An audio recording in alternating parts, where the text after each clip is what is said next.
Eh bien, écoutez, bonjour à toutes et à tous. Merci d'être présents à cette session e-santé, évolution des exercices professionnels. Donc, nous avons la chance aujourd'hui d'avoir deux grands spécialistes au niveau national. Donc, nous allons écouter tout d'abord le docteur Éric Malbos, qui est psychiatre, chercheur et designer. Donc, il fabrique aussi les outils, qui est à l'APHM, qui nous vient de Marseille. Et puis ensuite, nous aurons donc le docteur Pierre Taquet, que tout le monde connaît, je pense, surtout ici en région. Moi, j'ai le plaisir de l'inviter dans un DU d'addictologie où il vient nous parler du jeu pathologique. Je l'en remercie. Donc, il est docteur en psychologie et il travaille au CHU de Lille. Donc, l'idée, c'est vraiment de voir les exercices professionnels et puis de voir surtout en pratique comment ça se passe avec les patients, de voir l'intérêt, l'utilisation des outils, et puis aussi de se projeter un petit peu en termes de perspective de leur utilisation. Donc ça va être un peu théorique, mais aussi très pratique. Donc là, à la fin des interventions, on aura aussi la possibilité de discuter. N'hésitez pas à poser vos questions vraiment dès que vous avez des questions, postez-les sur le chat, comme ça on les prendra très rapidement. Et donc je vais laisser le premier intervenant, donc le docteur Éric Malbos, commencer cette session. Éric ? Fantastique. Bienvenue dans la réalité, mais on va bientôt la quitter au cours de ces 40 minutes, puisque je vais vous parler donc de la thérapie par exposition à la réalité virtuelle pour les addictions. Donc avant toute chose, je salue notre président de séance, bien sûr, et mon cher collègue et confrère, et à tous ceux qui nous regardent, bien sûr, donc vous êtes les bienvenus. Alors, effectivement, donc, comme vous l'avez entendu, je suis médecin psychiatre et chercheur, donc du côté de la planète Marseille, c'est-à-dire en fait du côté donc à la PHM. Et effectivement, je suis aussi designer 3D. Ça veut dire qu'en tant que designer 3D, je crée moi-même des environnements virtuels. Ça veut dire juste que si vous avez des questions techniques sur l'aspect créatif, je peux y répondre également. Alors, très brièvement, vous le savez tous, et vous pouvez le dire également à vos patients, nous traversons un siècle passionnant, celui du XXIe siècle, et considéré comme certains auteurs comme un siècle de transition, qui serait la fin de l'enfance de l'humanité et le début de l'adolescence de l'humanité, puisqu'il y a différents défis en fait, qui vont se dérouler au cours de ce siècle. Donc, c'est ce que vous voyez ici sur cette diapo, les centrales à fusion nucléaire avec ITER, l'intelligence artificielle dont la majorité des experts mondiaux pensent qu'il va y avoir une émergence de la conscience dans l'intelligence artificielle, ce qui fait poser de vraies questions. La robotechnologie, les ascenseurs orbitaux, pouvoir aller dans l'espace à partir d'un ascenseur, ça c'est en 2050 et sera proposé par la société Obayashi. Le voyage sur Mars, la cryopréservation, donc l'accès à l'immortalité, donc vous pouvez rassurer déjà vos patients qui ont des angoisses de mort et leur dire que la mort c'est fini. Alors, si vous le voulez, vous pouvez vous faire cryopréserver. Il y a 3 sociétés dans le monde qui le proposent, si vous désirez être immortel. Donc ça y est, maintenant, vous pouvez leur dire, ça va les rassurer. Voilà, et la fin de la consommation de la viande grâce à la production de viande par cellules souches. Donc on n'aura plus besoin d'abattre des animaux pour se sustenter. Voilà, et dans ce défi, il y a bien sûr le défi qui nous concerne aujourd'hui, c'est-à-dire ceci. Alors, en temps normal, je m'adresse à vous et je vous demande qu'est-ce que vous reconnaissez, mais je vais m'adresser au président de séance et au docteur Taquet. Alors, qu'est-ce que ça vous évoque ? Ça m'évoque que j'attends avec impatience le prochain Matrix. Voilà, déjà, qui va sortir en décembre. On fait de la pub pour la pour la Warner Bros. Une réalité n'est qu'une vision, et peut-être que la réalité est une vision de l'esprit. En fait. C'était un peu ce que voulait montrer ce passage, peut-être, je ne sais pas. C'est ça. Et plus précisément, que fait cet enfant finalement ? Il tord la réalité en fonction... Enfin, il modifie sa réalité par sa pensée. Exactement. Et en fait, c'est l'intérêt de la réalité virtuelle, et c'est ce que vous, donc si vous êtes psychiatre, psychologue, donc étudiant ou interne, vous allez faire avec la réalité virtuelle, c'est que vous allez modifier en fait la réalité dans un intérêt thérapeutique. Ça veut dire que par exemple, vous pourrez choisir le nombre de paquets de cigarettes présents sur une table, un avatar qui va poser une question à votre patient en lui disant « Allez viens, on va se fumer une cigarette », le nombre de bouteilles d'alcool présentes donc, sur un comptoir. Tout ça, c'est vous, en tant que thérapeute, qui le contrôlez grâce à la réalité virtuelle. Donc finalement, vous avez un contrôle sur cette réalité de la réalité virtuelle. Et ce contrôle que vous avez permet ainsi une exposition progressive de manière à faire naître une sensation de craving, une envie de consommer le produit chez vos patients. Donc cette capacité à pouvoir changer les paramètres, nombre de bouteilles, nombre d'avatars, type de drogue, etc., ou lieu, soirée, bar, plage, etc., surtout à Lille, les plages, maintenant.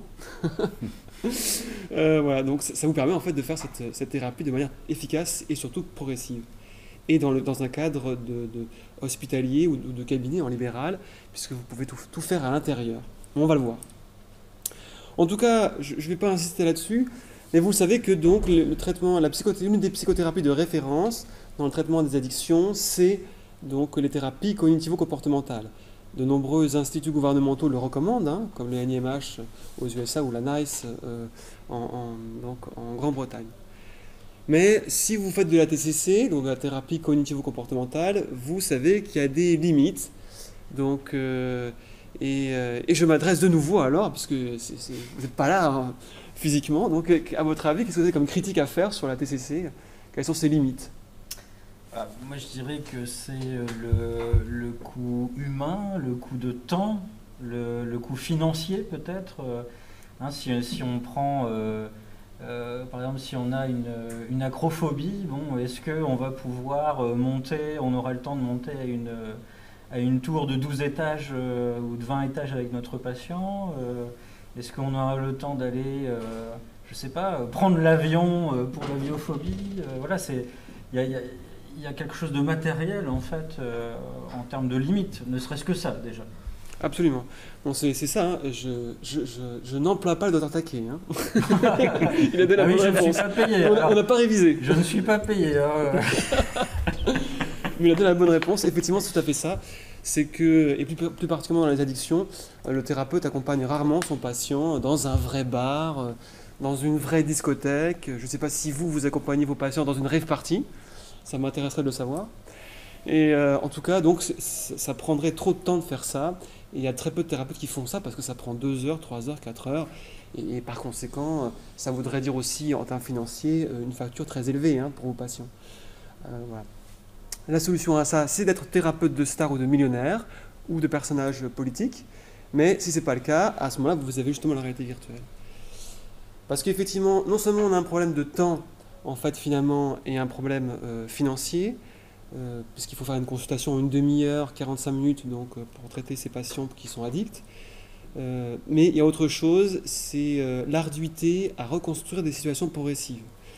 Parce qu'il va être difficile pour votre patient d'accompagner dans un vrai bar et lui présenter différents types de bouteilles d'alcool, celles qu'il aime et celles qu'il n'aime pas, de différentes tailles, et des avatars qui vont venir, et des personnes qui vont venir vers lui. Dans ce contexte, vous ne le contrôlez pas dans la réalité d'une exposition. Parce que vous savez qu'une exposition, ça doit être progressif. Il faut faire les choses très très doucement. Il faut fonctionner par incrément.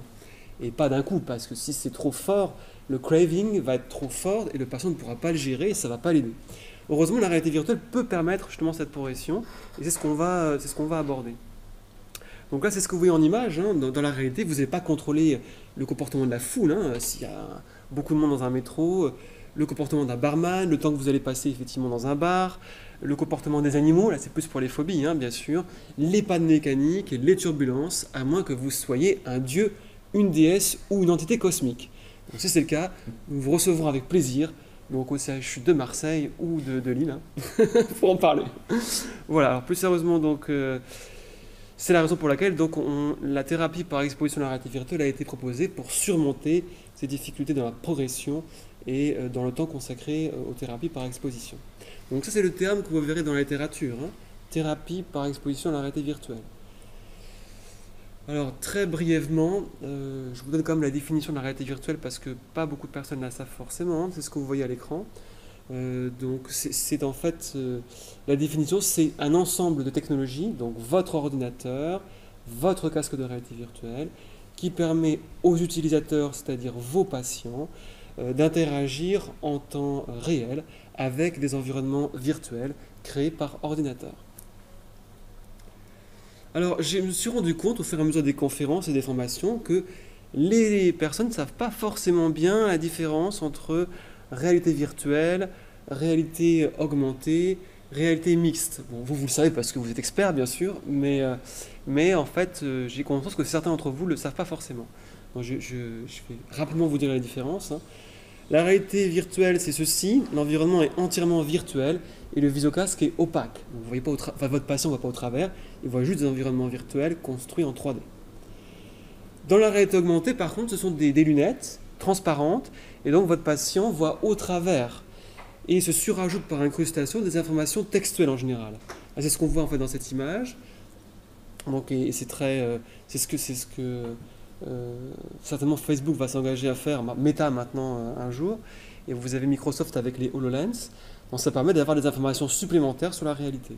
Donc vous imaginez, c'est très pratique sur l'information, surtout pour la séduction, parce que tout s'affiche, l'âge, l'état marital, les loisirs. Donc vous imaginez à l'avance l'approche de séduction qu'on pourra faire avec des lunettes comme ça. Bon, il y a d'autres utilisations, je vous rassure. Voilà, notamment chez les policiers, hein, les policières chinoises sont déjà équipées de ce matériel. Elles peuvent ainsi, avec ces logiciels, faire de la reconnaissance faciale pour identifier un malfaiteur parmi 1000 visages d'une population. Donc, et ça, c'est du présent, hein, c'est pas du futur. Donc vous imaginez un petit peu l'avenir qui nous attend. Et c'est fini pour les malfaiteurs, hein, ils sont reconnus tout de suite. Voilà. La réalité mixte, alors c'est un peu entre les deux. Donc c'est encore des lunettes transparentes, donc le patient voit au travers, donc il voit la réalité. Mais se surajoute cette fois-ci pas seulement du texte, mais des images en 3D.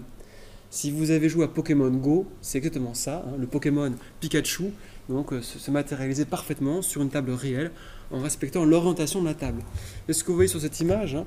Donc la table est bien réelle, mais l'astronaute en 3D n'est pas réel, mais il se superpose parfaitement bien à la perspective de la table. Un peu comme un hologramme finalement. Ça, c'est la réalité mixte. Donc ça vous donne une idée, et en médecine, la réalité mixte, c'est bien utile parce que pour les chirurgiens par exemple, parce qu'elle permet de projeter directement sur le corps d'un patient les images du scanner, ici donc du scanner sur des vertébrales, directement sur le corps du patient. Comme ça, le chirurgien fait son geste en ne voyant même pas réellement en fait, les vertèbres, mais en voyant donc une projection holographique sur le patient, ce qui permet de faire un geste moins invasif et plus précis. Ici, c'est une spondylodèse, et ce sont les logiciels donc Augmedix. Donc c'est du présent, hein, pas de la science-fiction. Alors souvent on pense que voilà, la réalité virtuelle assez récent avec la PlayStation, les PC, c'est arrivé il y a 2-3 ans, je sais tout. Et en fait non, hein, c'est très ancien. Le premier casque en fait conçu par le professeur Ivan Sutherland à Harvard, que vous voyez à gauche, date de 1968. Donc, vous voyez, il y a déjà beaucoup de recul en termes technologiques. Et c'est pareil pour les films 3D. Oui, les films 3D, genre, ça existe depuis 10 ans, au cinéma, à l'IMAX, etc. Mais non. Vous voyez que dès les années 50, il y avait des caméras à pellicule qui avaient 2 objectifs, avec donc 2 pellicules pour faire des films en 3D. Donc ça existe déjà. Voilà, donc les Américains s'en sont emparés bien sûr pour la réalité virtuelle pour entraîner leurs pilotes de chasse. Et certains casques de réalité virtuelle sont sortis au Japon. Vous le voyez ici, c'est pas un montage photographique. Hein. Donc c'est bien réel. Donc c'est un casque de 2006. Alors évidemment c'est très, très immersif. Mais bon, impossible de mettre un patient claustrophobe ou agoraphobe dedans, hein, parce que là il va paniquer, il sortira plus jamais de sa panique avec ça. Voilà, alors c'était un prototype de 2006 par Toshiba. Donc les visocasques qui sont sortis, qu'on a utilisés dans les années 2008-2009, c'est ceci, hein, c'est déjà plus léger, plus facile à porter, plus immersif. Et le grand pas que beaucoup de personnes, hein, notamment des gamers des années 1990, s'il y en a parmi nous, attendaient, hein, parce qu'on pensait tous, même si vous regardez les films, tous les films de science-fiction, on pensait qu'en 2000, tout le monde aurait un casque. Vous avez vu que c'est pas passé comme ça du tout.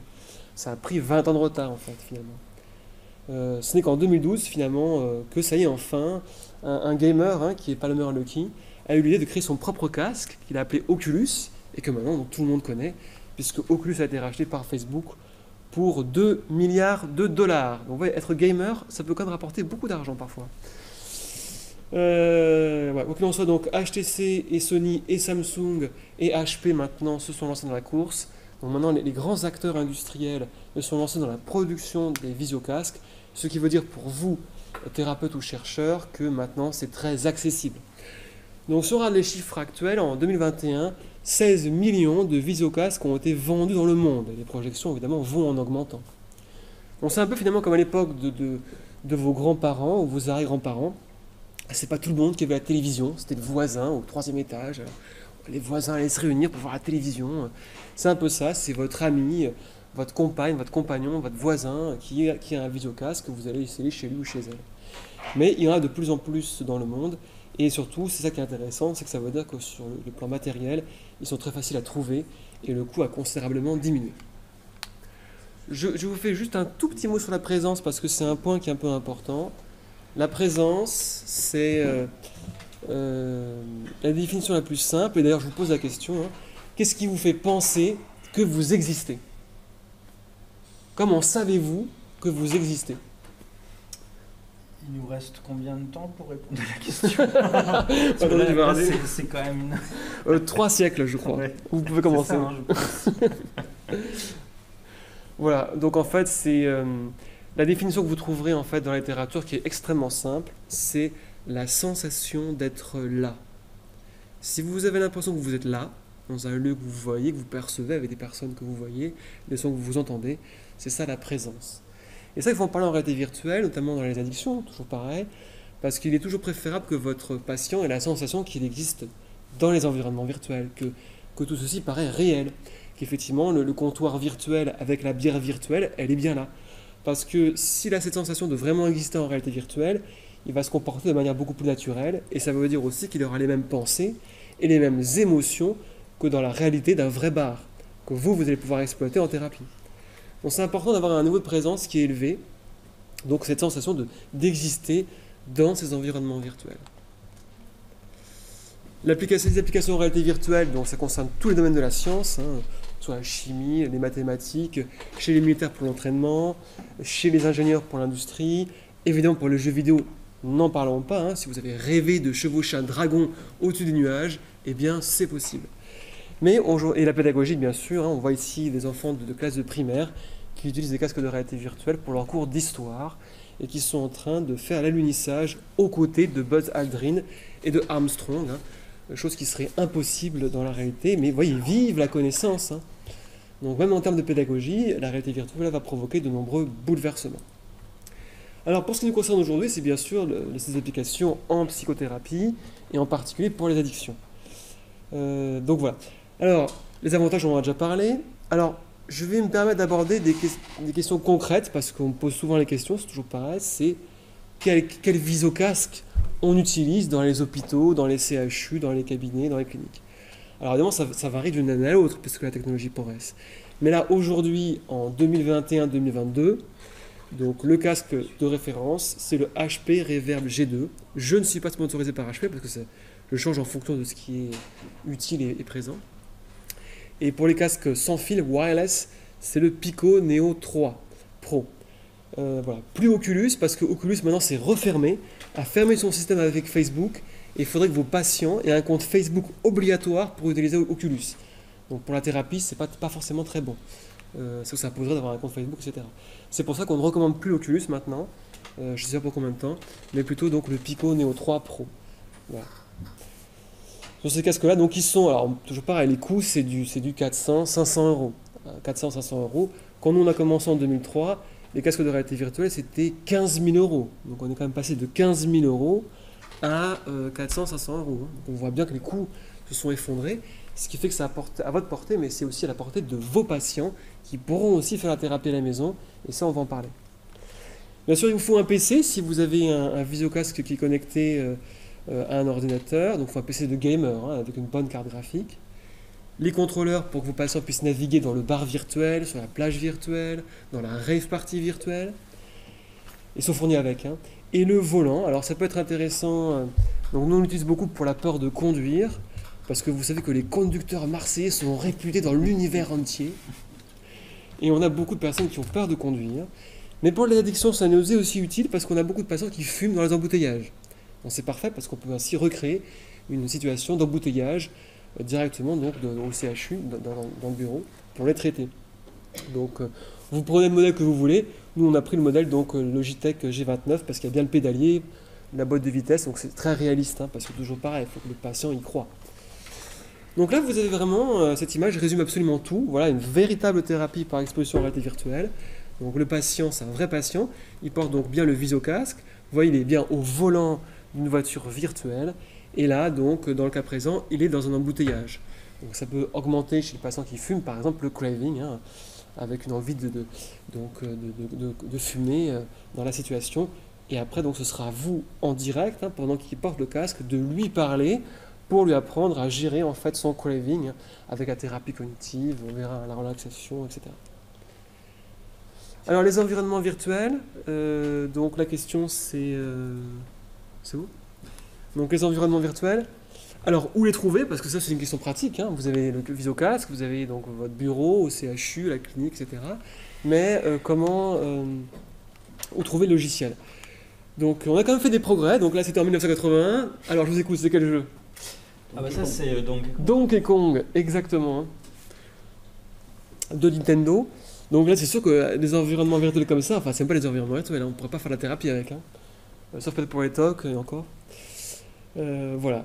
On progresse quand même hein, dans les années 1984 et 89 avec, attention, là c'est plus dur, là, les jeux, je vous écoute. Ça c'est pas Altered Beast? Non, c'est pas ça, non. Non, mais c'est vrai que ça ressemble un petit peu, t'as raison. Ouais, bon, je sais pas. 1984, d'Ubisoft, et deux jeux sont d'Ubisoft. Vous donnez votre langue au chat? Ouais. Alors c'est Asphalt sur un ordinateur qui s'appelait l'Amstrad. Et à droite c'est Unreal, donc sur un ordinateur qui s'appelait donc le Commodore Amiga.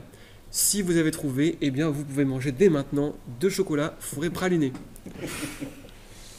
Alors, mais vous voyez maintenant, c'est comme d'un autre niveau. Hein. Là c'est le jeu, donc là je te pose, tu connais je pense, vous connaissez. Hein. Ah oui, là c'est Assassin's Creed, c'est ça? Voilà, là c'est Assassin's Creed tout à fait Odyssey de Ubisoft. Donc là, on voit vraiment que c'est beaucoup plus réaliste. Hein, et c'est important pour que le patient se croit présent, hein, croit qu'il est réel, hein, croit en ce qu'il voit en réalité virtuelle, qui est l'illusion de la réalité.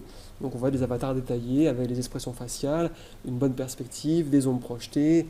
Donc c'est sûr que là, c'est d'un autre niveau. Hein. Alors, le logiciel, comment les trouver? Vous avez plusieurs sociétés dans le monde qui proposent ces logiciels. Donc vous avez C2Care qui existe. Vous avez aussi InVirtuo. Vous avez également NeuroVR. Et vous avez Virtually Better, donc vous avez plusieurs sociétés dans le monde qui vendent aux thérapeutes comme vous, ou aux chercheurs même, hein, et également aux patients finalement, des environnements virtuels thérapeutiques. En ce moment, donc, dans la francophonie, il y a 1000 praticiens, donc médecins et psychologues, qui utilisent la réalité virtuelle et qui sont équipés.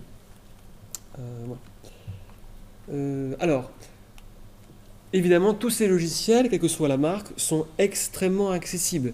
Il n'est pas nécessaire d'avoir une grande connaissance dans le fonctionnement d'un ordinateur pour l'utiliser. Parce qu'évidemment, comme ils sont conçus pour les professionnels, on n'a pas tous le même niveau de familiarité avec l'ordinateur. Donc ils sont très très simples d'utilisation. Vous voyez, donc on voit l'interface qui est ici du côté thérapeute. En un clic, vous choisissez tabac ou alcool, ou drogue dure, héroïne, cocaïne, jeu d'argent. Vous choisissez d'un clic le lieu, la terrasse du café, le comptoir du bar, le tabac en appartement. Vous voyez, c'est juste d'un clic, donc c'est vraiment très simple. Et après, quand vous déclenchez l'environnement, donc ça c'est ce que vous voyez vous, thérapeute, vous avez l'interface. Et vous voyez sur l'interface, vous pouvez choisir donc, le sexe de la personne, bien sûr, sa couleur de peau également, ça peut être important. Et vous pouvez choisir si dans l'environnement virtuel, les cigarettes seront classiques, si elles seront roulées, si la cigarette est allumée ou pas. Tout ceci pour une notion de progression, parce que pour les addictions, on va commencer à exposer le patient à une cigarette posée et pas allumée, bien sûr. Puis après, au fur et à mesure de ces progrès, donc par rapport au craving, hein, qu'on lui demande directement, on va passer à des situations plus difficiles, c'est-à-dire qu'il va augmenter plus le craving, comme le fait d'allumer la cigarette, de voir une cigarette allumée, ou de voir des avatars qui viennent lui parler. Vous pouvez, voyez, même déclencher sur cette interface des objets qui sont souvent associés à la consommation du tabac, comme on voit ici donc le café, une tasse de café, souvent les patients associent les deux, hein, le journal, l'ordinateur, le smartphone, etc. Donc d'un coup de clic, le thérapeute peut vraiment rajouter des stimuli associés au tabac ou à d'autres drogues, et ainsi permettre une progression très douce, parce que c'est important d'être très doux en thérapie, dans l'exposition aux stimuli qui vont provoquer le craving. Donc en fait, dans les situations à haut risque de rechute, si votre patient a déjà arrêté de consommer la substance. Alors, autre chose qui est important de préciser, c'est que vos patients peuvent saisir les objets. Là, c'est important, l'interaction, pas seulement dans les jeux vidéo, mais c'est aussi important ici parce que ça va rajouter de la présence, et en plus ça rajoute un sens, la proprioception. Si le patient peut manipuler des objets, ça va être encore plus réaliste. Donc là, on voit qu'un patient manipule donc une carte bancaire pour faire son petit rail en fait, de cocaïne et le sniffer ensuite avec la paille. Et c'est le patient qui le fait ça. Donc ça c'est très bien, ça aussi pour le craving. Et enfin, autre évolution importante, ça on en parle beaucoup avec le Covid, c'est bien sûr la téléconsultation. Et bien sachez que plusieurs marques qui vendent ces environnements virtuels le proposent. Ça veut dire que donc vos patients sont équipés à la maison, donc ils ont le visio-casque en fait à la maison, et c'est vous qui depuis votre hôpital, votre CHU, votre bureau, contrôlez en fait les environnements virtuels depuis votre bureau, donc à distance chez le patient. Donc pour ça, il faut évidemment une connexion internet, mais ça permet à votre patient de bénéficier de votre thérapie sans venir à l'hôpital, donc en restant chez lui. Ça peut être utile, on verra dans quelle situation. Alors, les premières études cliniques qui impliquent la réalité virtuelle se sont faites, vous voyez, c'est pas non plus récent, c'est 1992, et c'était sur la peur en fait de prendre l'avion, l'aviophobie par Widerhold. Après, vous avez Rothbaum qui a beaucoup travaillé là-dessus, le professeur Riva également. C'est vraiment les pionniers, et ouais, ça commence vraiment au début des années 90. Ça veut dire qu'il y a maintenant 30 ans de publications sur ces questions. Donc c'est déjà rodé, les protocoles sont écrits, les méta-analyses sont publiées, donc on sait que ça fonctionne. Alors, c'est pas le but d'aujourd'hui, donc je vais passer assez rapidement, mais évidemment pour les phobies, ça a été démontré que ça fonctionnait sur le plan clinique, ça veut dire que les patients sont moins anxieux et qu'ils retrouvent leur autonomie. Je vous ai mis les références pour toutes ces phobies, il y a déjà des méta-analyses. Donc c'est des environnements comme ceci, donc ça c'est pour les phobies, de peur de prendre l'avion. Le trouble anxieux généralisé, donc ça c'est pour les anxieux chroniques, eh bien vous pouvez optimiser la relaxation en le mettant dans des environnements qui sont relaxants. Donc ça aussi, il est démontré que ça fonctionne, on a fait une étude là-dessus.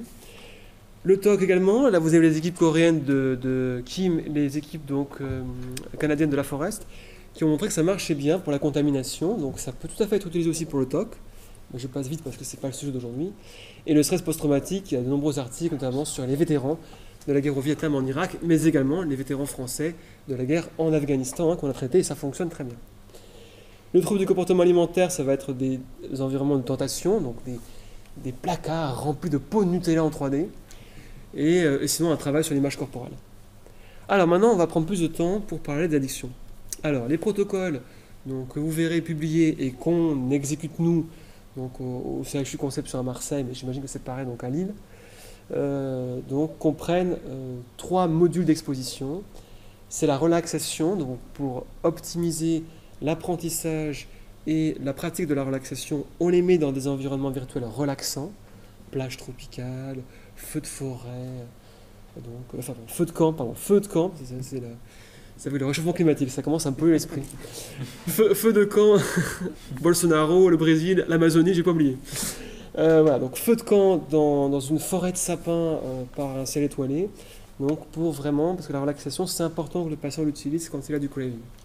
On fait ensuite ce qu'on appelle en anglais du Q-exposure, donc on l'expose aux stimuli qui vont provoquer le craving, qui vont provoquer l'envie de consommer le produit. Donc je l'ai dit, ça va être bar de plage, comptoir, rave party, etc. Donc et s'ils sont déjà abstinents, ça va être donc des situations au risque de rechute. Et enfin, troisième modalité, c'est la situation aversive. Vous exposez votre patient à des environnements virtuels qui vont provoquer un dégoût de la substance, un dégoût de l'alcool, un dégoût du tabac. Ça veut dire quoi concrètement ? C'est ce qu'on fait avec des patients alcooliques, on les expose à des patients qui vomissent. Enfin, les avatars, pardon. On les expose à des avatars qui vomissent. Donc ils mettent le casque, ils voient un avatar qui vomit comme ça. Et le fait de voir des personnes qui vomissent, ça leur rappelle les effets secondaires en fait, de l'ivresse, et ça les dégoûte un peu l'alcool. Donc vous pouvez vraiment utiliser en fait, la réalité virtuelle dans le cadre en fait, de situations aversives. Ça a été démontré notamment par l'équipe coréenne de Son en termes d'efficacité. Alors peut-être que certains d'entre vous qui nous regardez sont sceptiques. Mais est-ce que le patient, est-ce qu'il va vraiment avoir du craving ? Est-ce que ça va être assez réaliste ? Donc vous avez déjà, depuis un bon moment, donc des études depuis 2010 qui montrent qu'effectivement, des environnements virtuels, donc des environnements qui n'existent pas, qui sont en réalité virtuels, vont provoquer du craving. Donc effectivement, un bar virtuel avec des bouteilles d'alcool vont vraiment provoquer chez votre patient qui a le casque un craving. Ça va aller ? Je fais une pause ou bien... C'est bon ? Voilà, donc ça a été démontré par Ryan, ça a été démontré aussi par Choi. Vous avez donc déjà de nombreuses publications, et il y a même une imagerie cérébrale. Vous voyez qu'après donc une exposition en réalité virtuelle pour des problèmes d'addiction, eh bien on a bien des modifications de l'activité du lobe temporal droit et du nœud lenticulaire qui sont impliqués en fait dans la recherche de drogue. Donc on a bien un effet cérébral. Alors, je vous montre directement des images parce que c'est beaucoup plus parlant. Vous voyez, donc là, bon, pas de surprise, hein, vous savez que je viens de la planète Marseille, donc le pastis, c'est l'alcool universel. Donc un bon Ricard. Et vous voyez, le patient peut vraiment saisir avec ses contrôleurs, hein, lui-même, hein, il peut saisir la bouteille de Ricard ou de whisky, ou l'alcool local, c'est à Lille. C'est quoi l'alcool le plus populaire? Une bière. Une bière, d'accord. Voilà, une bière forte. Une bière forte, alors. Oula, forte. Bah oui. Oh, je suis impressionné. Donc d'accord. Donc une bière forte. Donc il a saisi lui-même. Hein, donc c'est lui qui manipule les verres, la bouteille, parce qu'évidemment ça va augmenter le craving et ça va augmenter la sensation d'immersion, de présence. La cocaïne et l'héroïne. Alors vous avez très peu de publications encore sur ces questions. Hein, donc si vous êtes chercheur, je vous invite à vous lancer sur ces questions parce qu'il y a très peu de publications sur l'utilisation de la réalité virtuelle par rapport donc à la consommation d'héroïne et cocaïne, alors que les environnements virtuels sont déjà là. C'est ça, là, c'est le paradoxe. Là. Donc techniquement, vous pouvez le faire, mais il n'y a pas encore beaucoup d'études là-dessus. Donc je vous invite à vous lancer dans cette recherche si la recherche vous passionne, parce que là, c'est un grand champ ouvert donc, pour faire des recherches là-dessus. J'ai juste trouvé en fait 2 articles qui, vous voyez, sont déjà assez anciens, de Kunz de 2001 et de Salani de 2006, où effectivement, ils trouvaient que ces environnements virtuels en lien avec la cocaïne et l'héroïne provoquaient bien un craving. Mais après, est-ce que ça marche? C'est la question de recherche. Là, vous voyez donc un environnement virtuel. Là encore, vous voyez, le patient saisit lui-même hein, sa carte bancaire pour faire son petit rail. Et là, son petit billet de 50 € qu'il a bien roulé. Bon, il a peu d'argent celui-là. Et voilà, pour après, bien sûr, pouvoir consommer le produit. C'est pareil donc pour les squats. Hein, un petit squat, vous voyez, avec les graffitis. Donc là, c'est pour l'héroïne. Le patient peut vraiment saisir en fait les différents éléments, hein, comme donc la seringue, la cuillère, etc. Faire chauffer son lyophilisat avec son briquet. Donc tous ces gestes vont évidemment, ces habitudes motrices que le patient a, eh bien, ça va provoquer le craving puisqu'il va les faire directement et ça va éveiller des traces amnésiques qui vont donc provoquer des souvenirs et à leur tour, donc, par conséquent, produire le craving. Et c'est là que vous intervenez pour l'aider. Le tabac, par contre, alors là, il y a beaucoup plus de publications. Donc là, en revanche, on sait que ça marche bien. Hein. Vous avez Gérard en 2009, Garcia Palacios, Garcia Rodriguez, Perico Valverde, qui ont démontré que non seulement ça provoque bien du craving, mais qu'en plus, on a bien une diminution de la dépendance et une diminution du craving sur ces patients qui ont été traités en réalité virtuelle. Donc nous-mêmes, donc on vient de finir donc il y a quelques semaines une étude sur 100 patients et on a retrouvé donc, vous allez le voir, hein, donc ça c'est les environnements virtuels que j'avais créés. Donc vous voyez, on a bien le bar avec le comptoir, les avatars qui vont parler aux patients. Regardez bien, j'ai mis des paquets de cigarettes et regardez comme j'étais vicieux. J'ai fait exprès de mettre des paquets qui avaient encore les marques, encore plus durs. Parce que les patients me disent « Oh, c'est des paquets encore avec les marques, génial, je peux le toucher, je peux le prendre. » Donc ça a encore plus augmenté le craving, on avait gagné. Voilà, évidemment, j'ai mis des canettes de bière, des cigarettes partout pour vraiment provoquer le craving chez ces patients. Et ça a fonctionné, hein, effectivement, ils disaient bien « J'ai les mains moites, là, j'ai envie de consommer, c'est un peu dur là. » On sentait que ça marchait bien. Donc là, c'est notre environnement que j'ai construit. Donc c'était l'appartement. Donc là, le patient est dans un appartement et vous voyez, il y a bien la canette de bière, la télévision, le cendrier, avec la cigarette qui produit encore de la fumée, l'arrêt de bus, hein, parce que sauf quand on attend, les patients, quand ils attendent, c'est ça qui veut leur dire « Ah, j'ai rien à faire, ouais, je vais fumer une cigarette. » Donc ils ont aussi l'arrêt de bus. Et ils ont aussi le bar de plage. Alors, tout ceci, c'est intéressant naturellement en image fixe. Mais il me semble que c'est important de le voir quand même en image animée.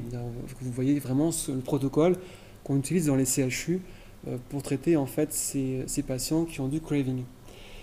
Donc là, vous voyez une patiente, donc une représentation 3D artistique. Hein. Donc, et bien sûr, vous savez que 28% des adultes fument en France et aussi en Europe d'ailleurs. Donc vous voyez que c'est très fréquent hein, de consommer des cigarettes dans nos pays. Et le changement est important, notamment dans l'entretien motivationnel. Donc il faudra vraiment faire un entretien motivationnel avec votre patient avant de l'exposer en réalité virtuelle. D'autant plus que les rechutes sont très fréquentes. Hein. Vous avez vu 40 à 70%. Donc c'est un véritable problème. C'est pour ça qu'il faut vraiment consolider la thérapie quand vous faites de la thérapie par exposition en réalité virtuelle. Vous pouvez utiliser des questionnaires comme ceux qui sont affichés pour mesurer l'effet, bien sûr, on fait surtout ça en recherche, et également mesurer la présence. Alors, on ne fait pas que de l'exposition, heureusement.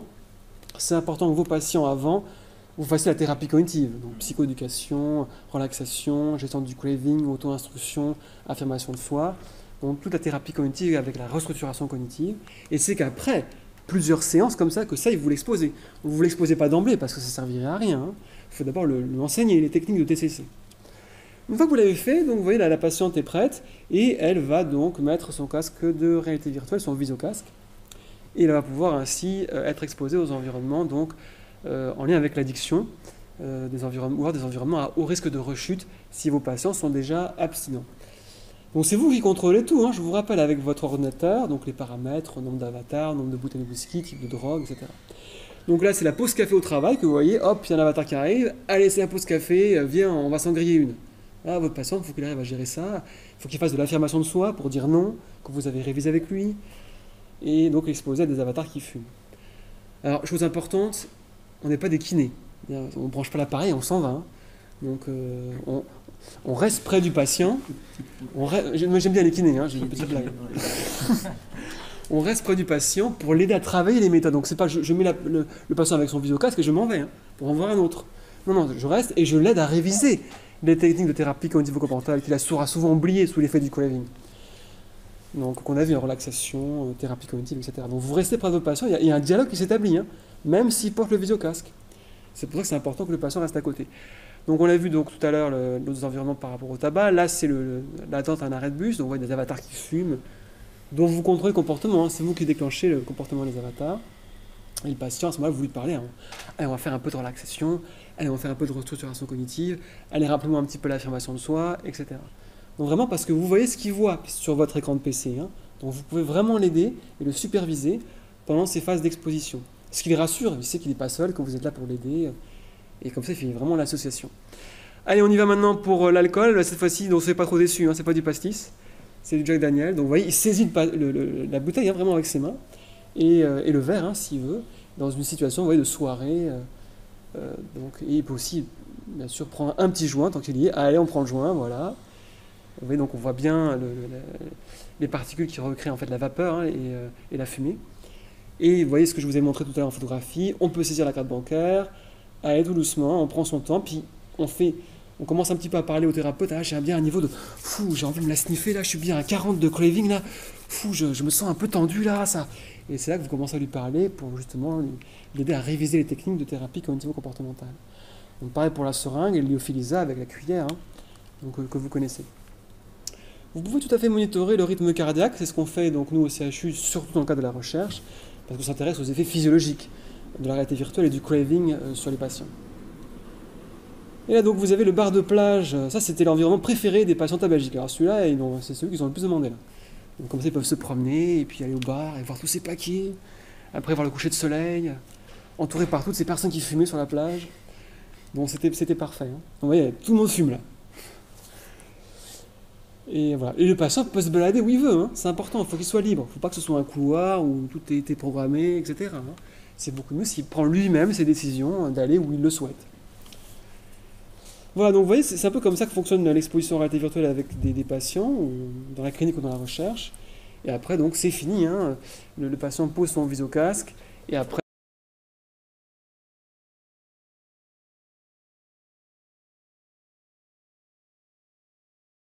fait des tests, des questionnaires qui sont en lien avec, bien sûr, le craving et la dépendance.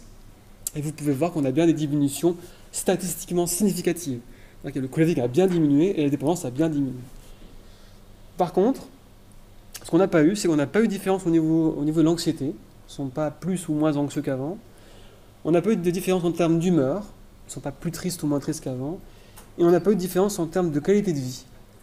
Voilà, donc apparemment ça a bien fonctionné sur le craving et sur la dépendance, mais moins sur des facteurs qui sont associés.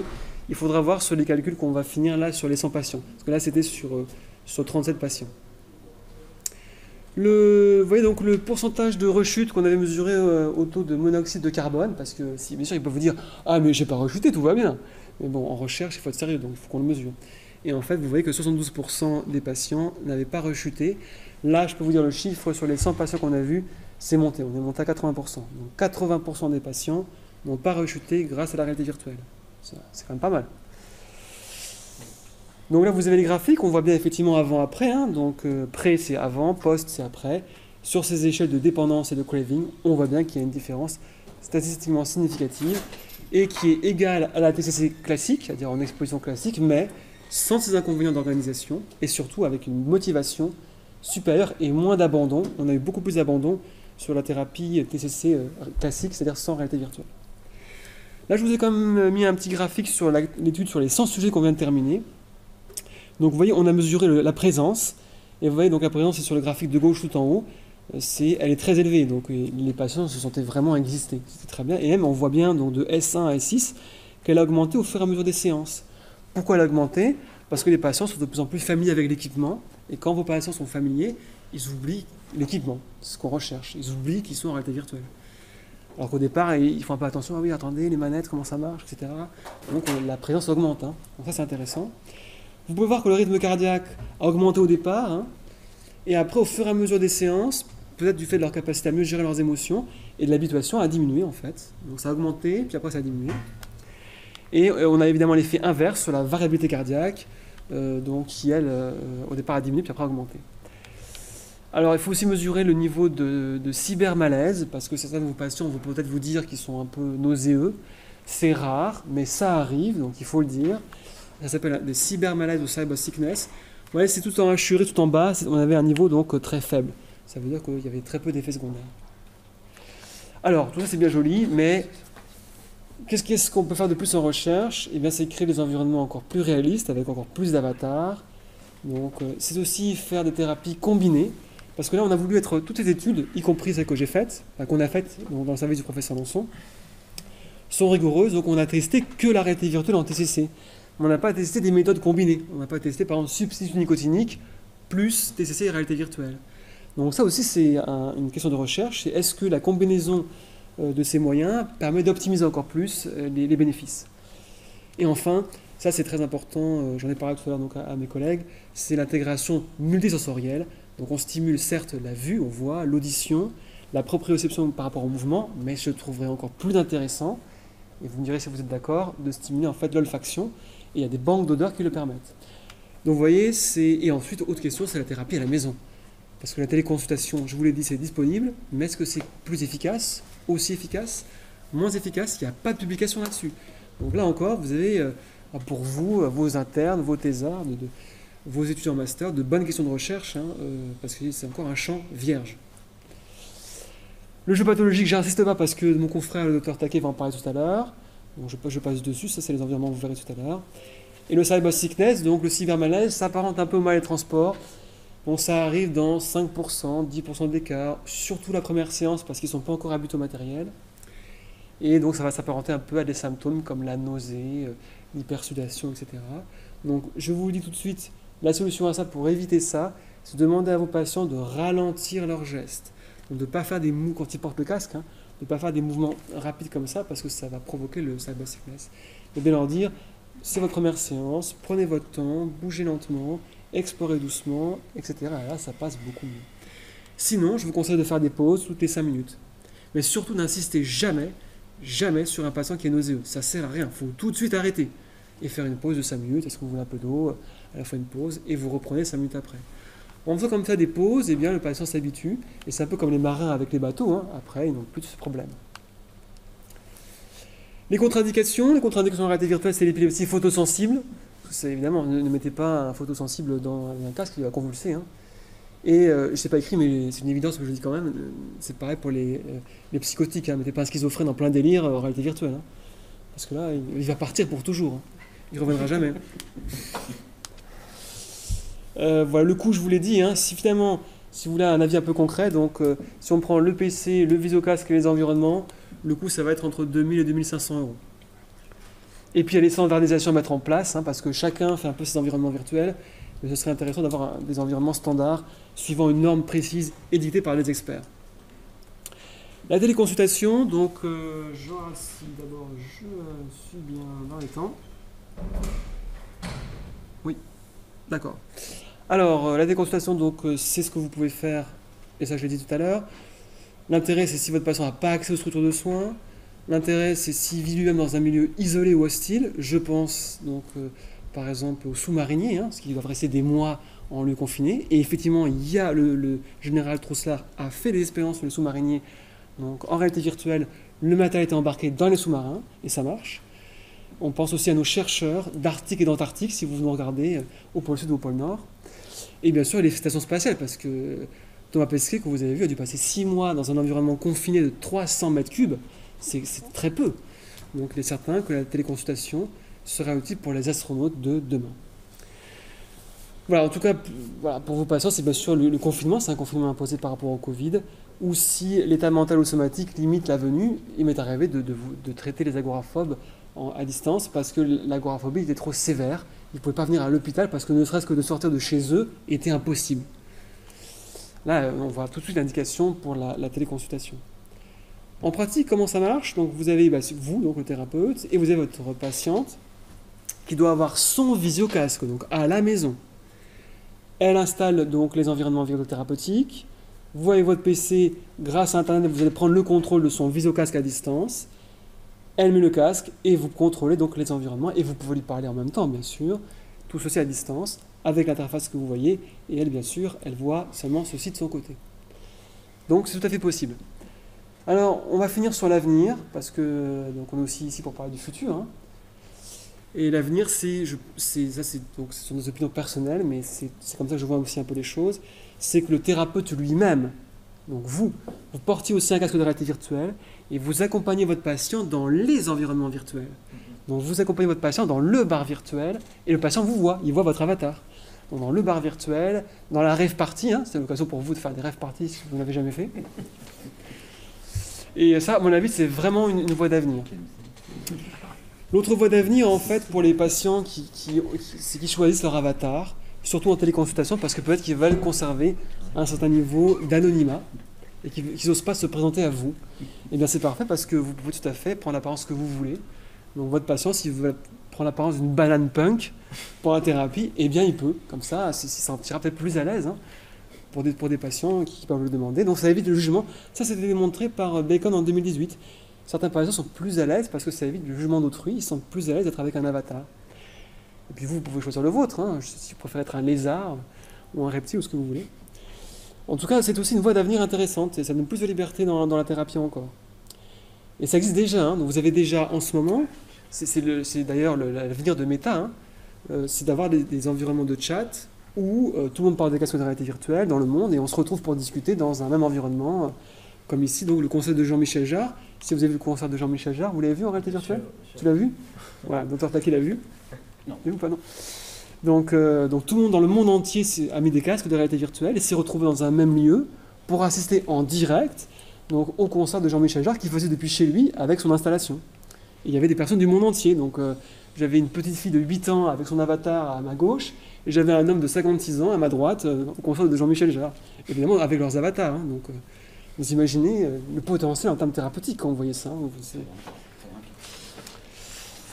Voilà, donc pour finir sur la thérapie, donc ça se fait en 4 étapes. On fait évidemment une évaluation diagnostique. Après, je vous conseille de faire un entretien motivationnel. Et après, donc l'apprentissage des méthodes de CC. Et après, l'exposition, donc, en dernier. Alors, l'apprentissage en TCC, vous pouvez le faire évidemment en groupe. Voilà. Donc, les environnements de relaxation, on a déjà vu tout ça, les environnements immersifs, je passe dessus. Là, donc, c'est un environnement immersif que vous pouvez utiliser, bien sûr, pour faire un bad trip. Rien ne vous empêche de créer un bad trip, comme vous voyez ici. Là, c'est sûr que votre patient, il ne va pas vouloir en reprendre après. Ça va lui rappeler ces bad trips qu'il a fait dans le passé. Donc, c'est pour ça, n'hésitez pas à utiliser votre imagination.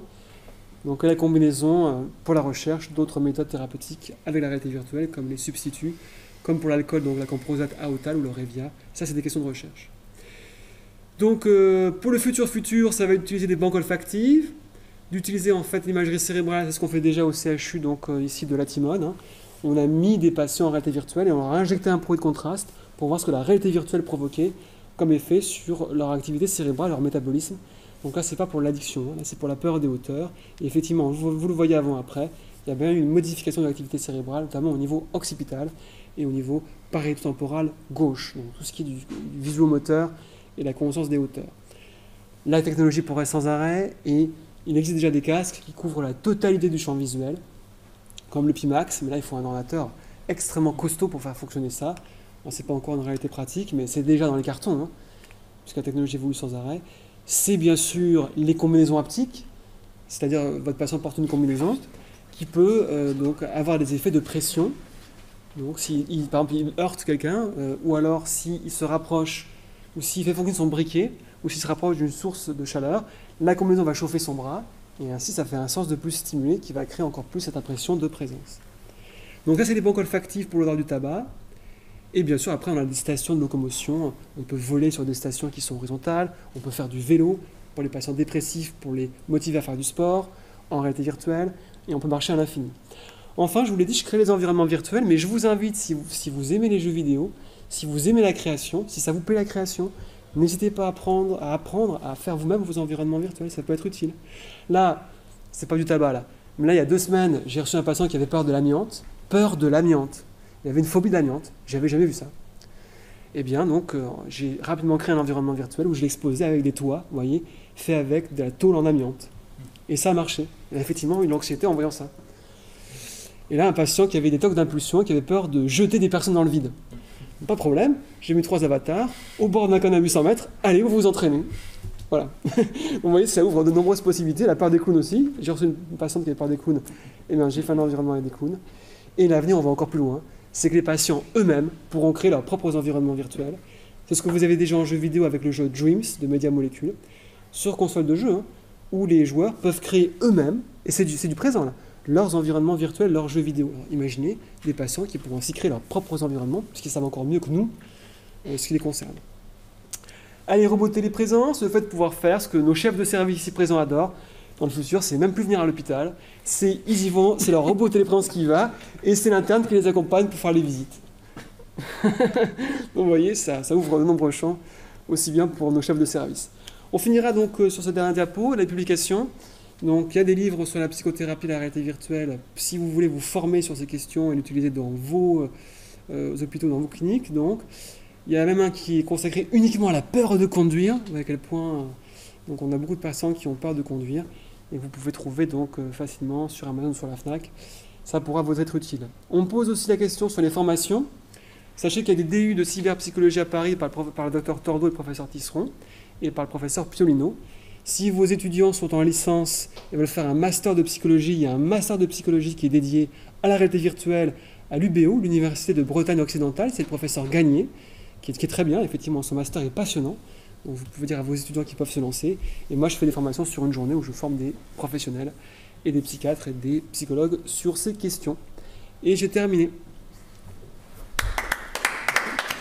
Merci. Il n'y a pas des effets spéciaux pour faire les applaudissements de 1000 personnes? On les rajoutera dans un second temps.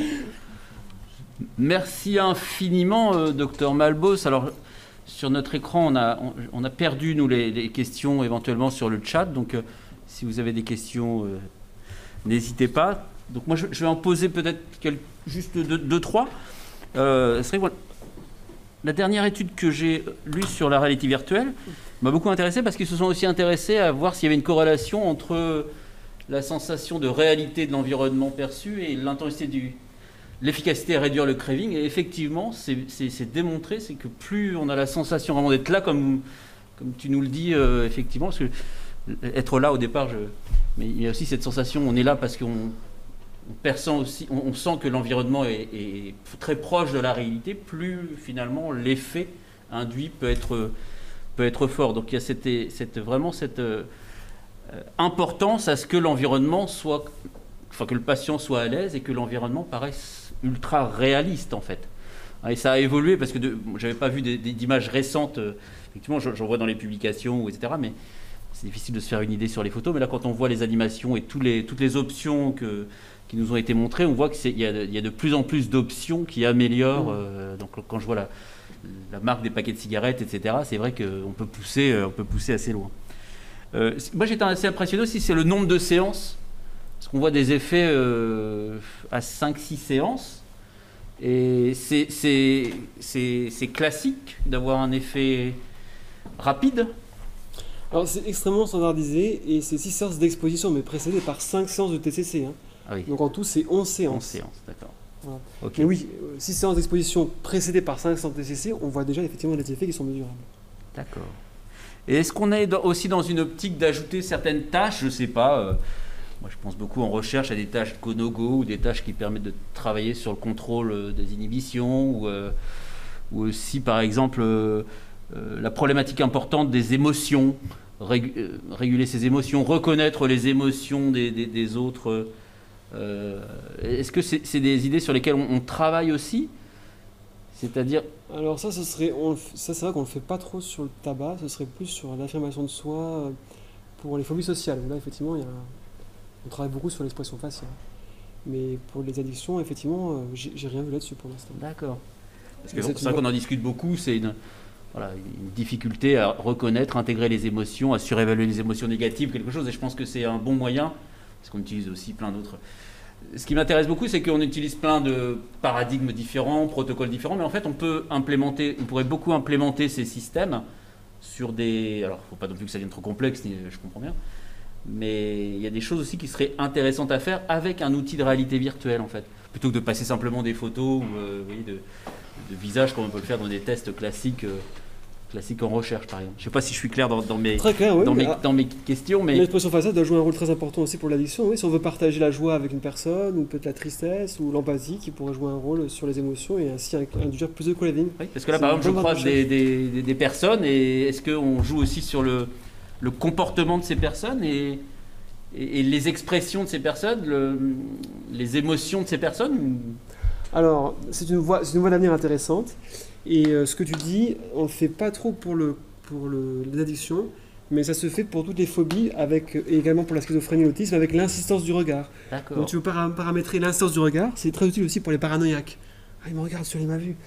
Mais effectivement, sur l'addiction, ce serait implémenté.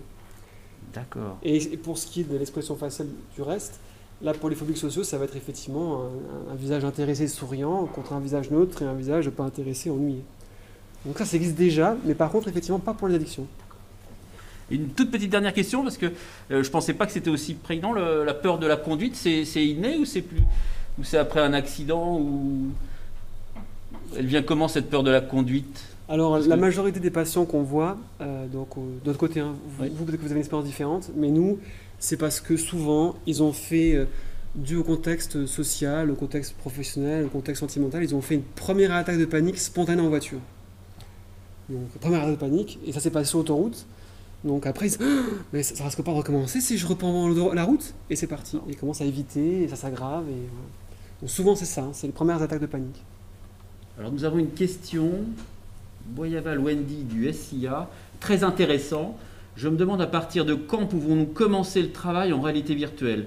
Plutôt en cure, post-cure? Alors les deux, parce que vous pouvez le faire donc quand le patient consomme encore sa substance. Ça va l'aider justement à arrêter puisqu'il va avoir les méthodes et il va les utiliser. Et dans le protocole qu'on a fait, c'était aussi en post-cure, en prévention de rechute. Donc les deux fonctionnent. Et c'est en plus à peu près le même protocole, donc il n'y a pas de grande différence dans la TCC et dans l'exposition. D'accord, merci beaucoup. Pas d'autres questions, je pense. Donc merci encore beaucoup, hein, mais on pourra revenir à la fin, peut-être à la fin s'il nous reste un peu de temps. Donc maintenant, c'est l'heure de donner la parole au docteur donc Pierre Taquet. Peut-être parler un peu plus de jeux pathologiques. Est-ce que tu veux la télécommande ou pas? Si tu veux être un peu plus libre pour passer les diapos. Ouais, bah oui. Moi, je te la mets. Pourquoi pas, merci. Hop. Alors. Est-ce que ça s'ouvre?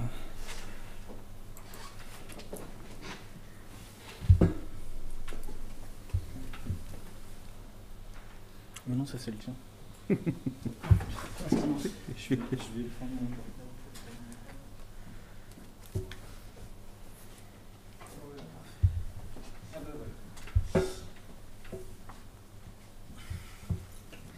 Très bien, bon, ben, bonjour tout le monde, bonjour à nos amis virtuels.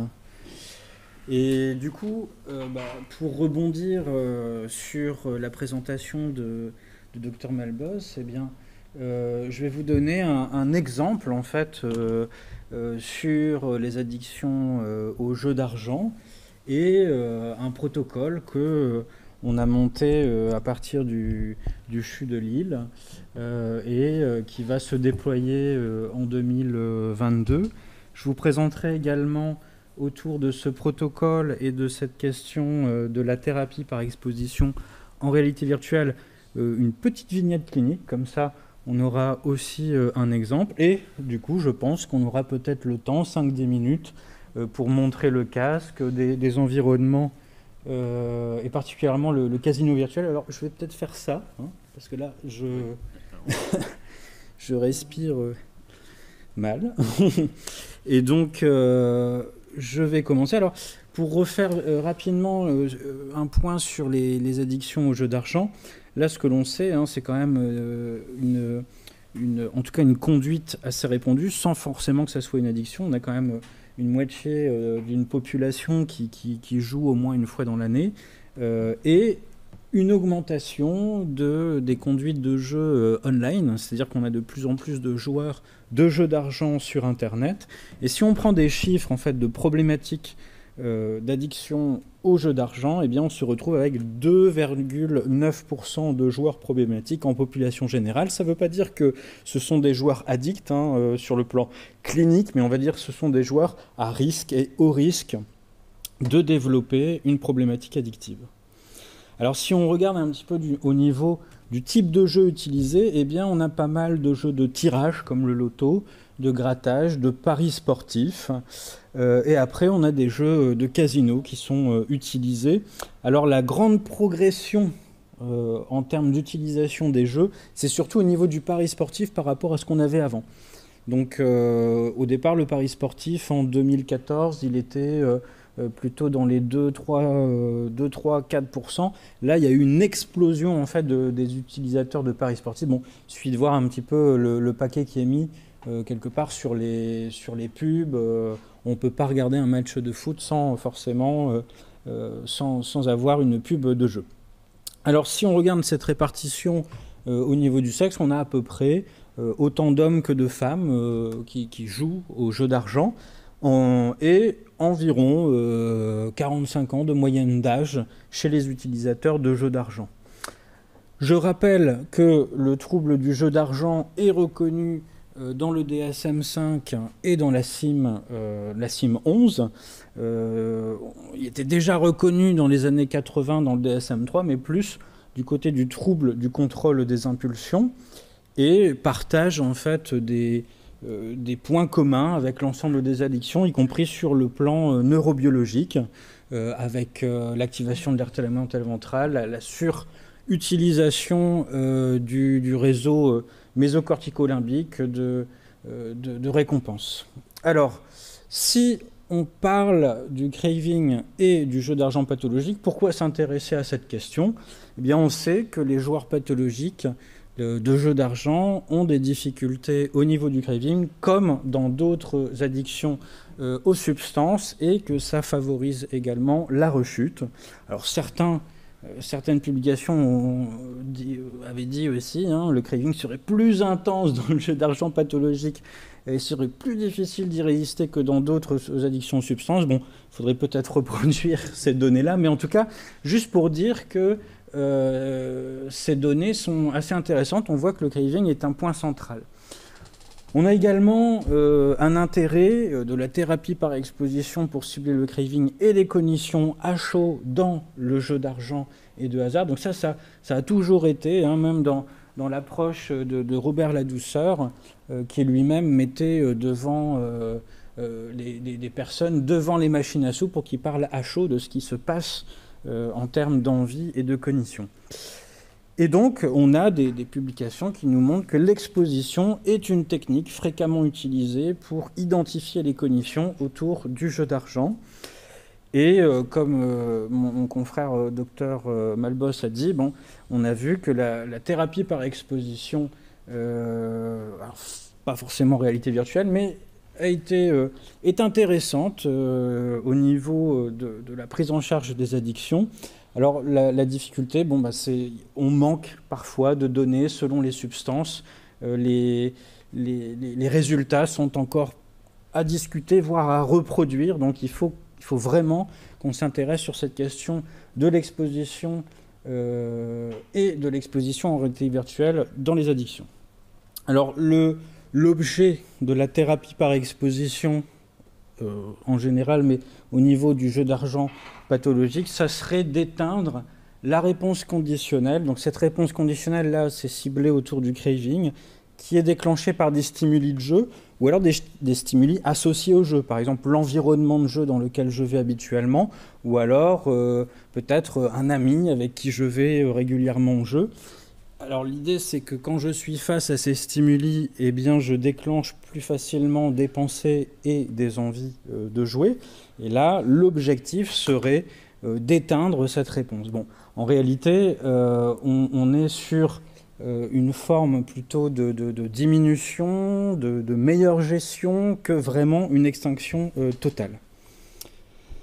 Alors il y a différents types d'expositions qui existent en TCC. Donc on connaît l'exposition en imaginaire où la personne, le thérapeute va aider le patient à créer une image mentale la plus proche possible de ce qu'il vit pour déclencher le craving et l'aider à le gérer.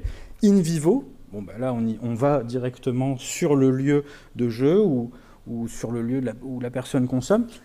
Il ne faut pas oublier qu'on peut exposer par écrit, hein, ça on l'oublie souvent, c'est-à-dire qu'on peut travailler avec le patient des scripts et qu'il écrive ce script-là pour s'exposer. C'est ce qu'on fait d'ailleurs dans certaines thérapies au niveau de l'anxiété ou du PTSD. Et là, on a cette méthode-là, la réalité virtuelle, pour se rapprocher au mieux des conditions in vivo. Alors si on fait une revue de la littérature au niveau de la TERV par rapport aux troubles du jeu d'argent, qu'est-ce que l'on voit pour l'instant ? Il y a quelques publications, donc en tout là il y en a 3, mais en fait il y en a 4. Ce qu'on peut voir en termes de limites, alors on voit des intérêts, c'est-à-dire qu'à chaque fois on démontre que les environnements virtuels déclenchent bien le craving. Sur certaines recherches, on voit qu'en effet certaines méthodes thérapeutiques améliorent en fait l'état du patient sur le plan des addictions, mais reste encore quelques écueils. Par exemple, le faible nombre d'expositions. Il y a une recherche qui fait qu'une seule exposition. Bon, là, on sait que c'est pas suffisant. Les expositions sont peu ou pas intégrées dans des thérapies plus complètes. Et là, Dr Malbos a été clair. Hein, donc, on ne lance pas la personne dans la réalité virtuelle. On la prépare dans une thérapie complète. Peu de participants. Alors, quelquefois, on a même une population qui est non clinique. Parfois, une absence de groupe contrôle. Donc on ne peut pas savoir si notre thérapie est efficace comparée à une autre méthode ou une absence de méthode. Et aussi, on n'a pas toujours cet aspect de prévention de la réponse. Donc quand on fait de l'exposition de manière générale sur les addictions, on ne va pas forcément faire consommer la personne. Donc on appelle ça de la prévention de la réponse, où on va utiliser un ensemble de techniques cognitivo-émotionnel et comportemental pour aider le patient à mieux gérer son craving. Alors je fais quand même le focus sur le travail de Stéphane Bouchard, qui quand même a travaillé pas mal de temps aussi, alors en général sur la réalité virtuelle et l'anxiété, mais aussi dans le trouble du jeu. Donc il y a un pool d'études qu'il a publié, donc 3 études. Une première qui nous dit oui, la réalité virtuelle peut déclencher l'envie de jouer et les anticipations positives de jeu. Deuxième étude qui nous dit oui, la réalité virtuelle peut être facilement intégrée en TCC, donc en tout cas ça fonctionne bien avec les TCC. Et oui, troisième étude, la réalité virtuelle est comparable à l'exposition en imaginaire pour réduire l'envie de jouer. Alors j'ai mis comparable, donc j'ai là le petit truc, j'ai mis le comparable entre guillemets parce que quelque part on ne peut pas toujours dire qu'une méthode est comparable à une autre si on étudie une différence. Si vous voulez, d'un point de vue statistique, on va dire ma méthode de réalité virtuelle est... je ne trouve pas de différence entre ma méthode de réalité virtuelle et une autre méthode, mais ça ne veut pas dire que c'est égal. Donc c'est la petite chose que nous, on va ajouter. On va utiliser des méthodes statistiques qui vont nous permettre de mesurer si oui ou non la méthode de réalité virtuelle est au moins aussi efficace qu'une autre méthode, celle qui est en imaginaire. Donc, on a développé ce programme de recherche et de thérapie et on se lance dans un essai contrôlé randomisé que l'on a appelé TERV-JAPA, thérapie par exposition en réalité virtuelle pour le jeu d'argent pathologique. Alors l'idée, la genèse du projet, c'est que on souhaite valider une TERV du jeu d'argent pathologique dans un essai contrôlé randomisé. La genèse aussi, c'est la création des environnements de réalité virtuelle pour la prise en charge du jeu d'argent pathologique, de cibler une population de joueurs pathologiques dans notre étude, pas forcément des joueurs lambda ou des non-joueurs, et d'intégrer la TERV dans un programme TCC plus complet et d'intégrer aussi des méthodes variées, émotionnelles, cognitives et comportementales. Alors on a travaillé depuis 2017 avec l'entreprise C2Care. Donc en fait on a proposé à C2Care de travailler sur la création à la base d'un casino virtuel. Et donc, il y a eu des allers-retours entre 2017 et 2018 où il y a eu des bugs, on a amélioré un petit peu l'environnement et on est arrivé, alors il y a encore plus que 4 versions, et donc actuellement on est arrivé à quelque chose d'assez satisfaisant. Donc on a travaillé sur un cahier des charges avec C2Care pour développer l'environnement virtuel. Et là, vous voyez des exemples, alors que vous allez voir également dans la démo de tout à l'heure. Par exemple, là, nous sommes devant, un petit peu éloignés de l'entrée du casino. Et puis, progressivement, avec le patient, on va pouvoir s'approcher de l'entrée et progressivement être à l'entrée et dans le hall du casino, puis tout doucement entrer dans la salle de jeu. Il faut dire aussi que nous avons travaillé le son. Ça, c'est important. Donc, Dr Malbos parlait aussi de l'olfaction, et là, je suis parfaitement d'accord, puisque c'est ça qui nous manque dans toute exposition, de toute manière. Là, le son est important. Donc, c'est un son à 360 degrés, où quand je suis là, je m'approche des machines à sous, et là, ça envoie du pâté au niveau du son, comme dans un casino, donc il y a du bruit, ça va dans tous les sens. Et donc là, on peut s'approcher aussi des tables de jeu, et puis progressivement entrer dans cet univers de jeu d'argent, jusqu'à aller vers une arrière-salle de poker, où là, c'est plus feutré, plus calme, etc. On a fait exactement la même démarche pour un environnement grattage PMU Paris Sportif Amigo. Oui, parce que on a tout un ensemble de jeux qui se jouent au casino, mais il manque aussi un autre environnement pour nos patients en fait, qui jouent à d'autres types de jeux. Et donc là, on a travaillé avec le pôle régional de spécialisation sur les addictions aux jeux. Donc je salue mes amis du Présage. On a travaillé ensemble en fait, sur le développement de cet environnement-là. Et donc, pareil, avec une forme de cahier des charges, on a proposé à C2Care de développer cet environnement-là. Et là, voilà le premier retour. Donc, version bêta, je dirais, puisque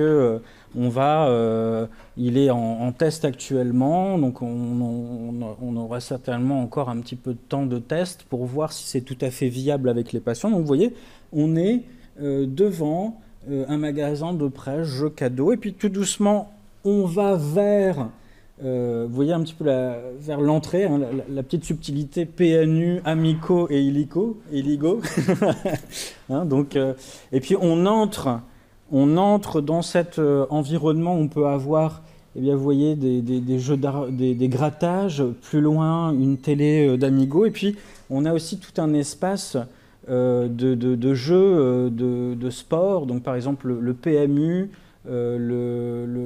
aussi des sports comme le foot et le basket. Et sur ces télés, par exemple, il y a du son. Là, on voit les courses, on voit les matchs, etc. Donc, on a un environnement qui est tout à fait réaliste de personnes qui peuvent jouer dans des bars PMU, par exemple, ou en tout cas dans des tabacs presse. Donc ce programme de recherche est financé par un PHRC interrégional, et donc on l'a un petit peu, on essaye de l'élargir sur le plan national, mais pas trop, parce qu'il faut quand même savoir gérer pas mal de centres multicentriques, et on a déjà 10 centres à gérer. Donc pour que ça soit tout de même réalisable et pas une usine à gaz qui part dans tous les sens, eh bien on va essayer de se concentrer sur 10 centres. Donc là on a aussi le CHU de Nantes pour lesquels on essaye d'avoir un financement pour qu'ils soient intégrés. Donc vous voyez les centres qui sont associés à cette recherche. Et donc, on va déployer cette recherche certainement dans le premier semestre 2022. Alors, je vous parle vite fait des objectifs quand même. L'objectif, c'est bien de mesurer l'efficacité d'une TERV intégrée à un programme de TCC versus une exposition en imaginaire, qui est une autre méthode utilisée en TCC, intégrée pleinement à un programme de TCC. Et là, en fait, ce qu'on veut savoir, c'est pas forcément si l'un ou l'autre est plus efficace. Parce que quelque part, on se casse tous les dents sur cette question. Est-ce que la TERV, c'est plus efficace que les autres thérapies par exposition? C'est pas bien clair. La plupart du temps, on trouve que, en tout cas, il n'y a pas trop de différence, mais au moins, et on se dit, tiens, c'est quand même efficace. Mais là, on va essayer de savoir si c'est aussi efficace. Donc, c'est pour ça qu'on appelle ça un protocole de non-infériorité. Donc, c'est un nom barbare pour dire qu'on va essayer de voir si c'est à peu près pareil. On a utilisé la SOGS, qui est une mesure du trouble du jeu. Et puis, on va voir aussi, après 12 mois, qu'est-ce qui se passe. Donc, en termes de rechute, en termes de pérennisation, je dirais, de l'effet de la thérapie. On va essayer de s'intéresser aussi aux critères du DSM-5 et de l'indice canadien du jeu excessif, qui est d'autres manières de mesurer l'addiction au jeu.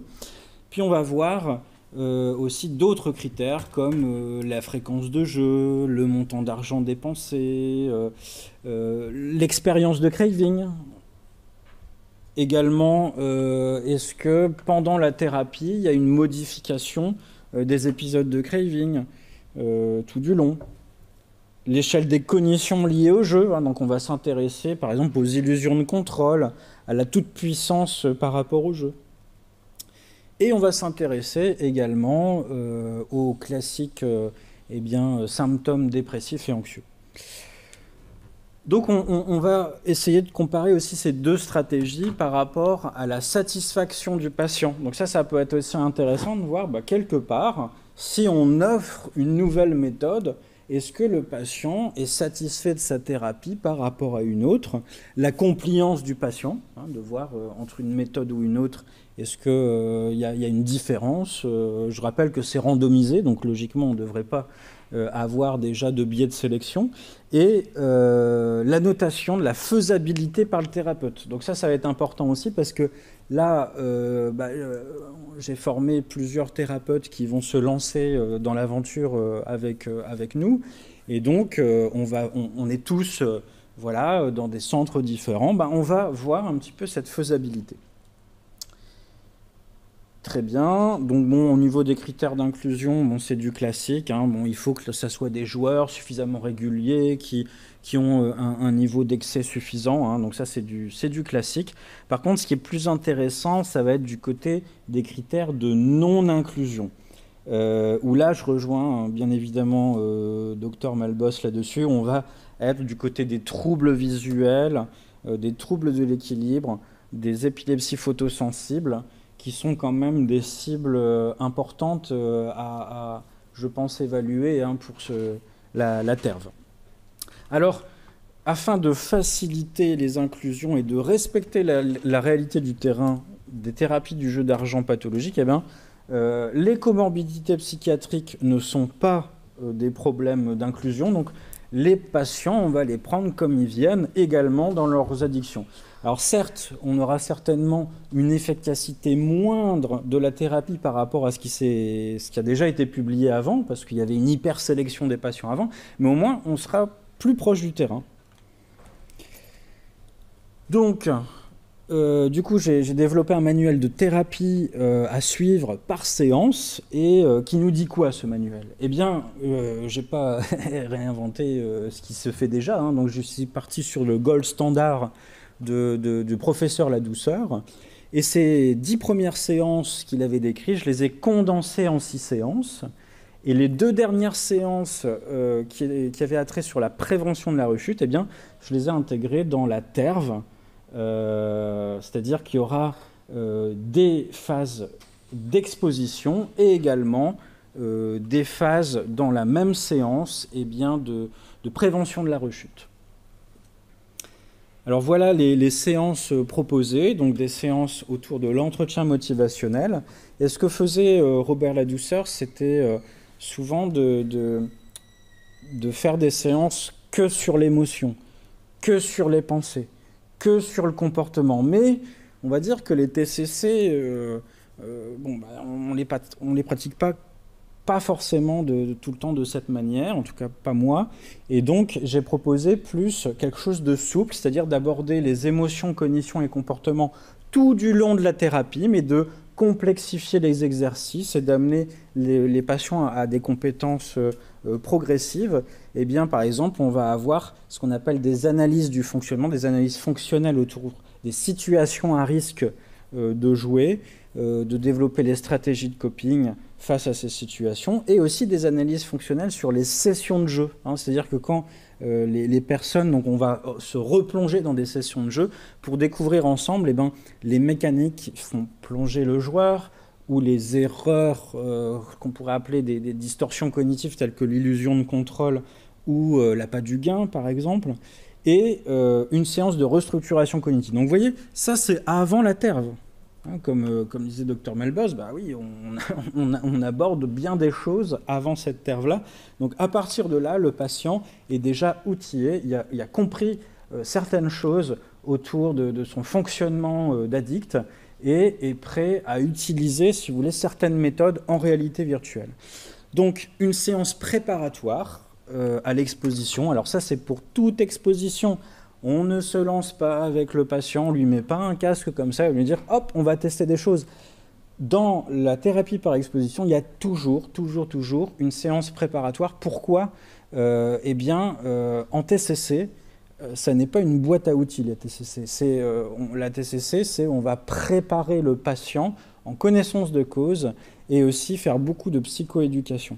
Donc là, l'idée, c'est la psychoéducation autour de la problématique du craving, donc bien comprendre ce qu'est le craving, bien comprendre comment il se déclenche et pourquoi ça sert d'utiliser l'exposition, l'apprentissage de techniques de relaxation comme la respiration abdominale et la hiérarchie d'exposition, c'est-à-dire qu'à partir de notre environnement de jeu, eh bien, on va proposer différentes scènes et on va voir avec le patient ce qui lui semble le plus compliqué à faire face.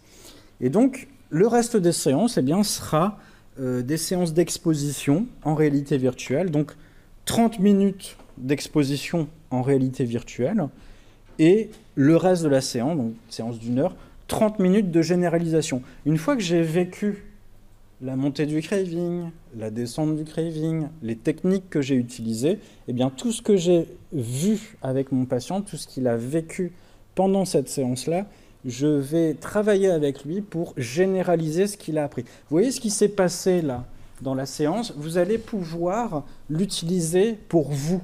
Alors, dans quelle situation vous allez pouvoir l'utiliser pour vous ? Eh bien là, on repart sur la prévention de la rechute puisque le patient nous a déjà donné beaucoup de situations. Donc ça, c'était la TERV. Et puis pour notre protocole en imaginaire, qu'est-ce qu'on fait ? Eh bien, on va préparer le patient sur un script. C'est-à-dire qu'on a des scripts de décrit pour les thérapeutes. Et le patient, eh bien, il va nous décrire son lieu de jeu favori.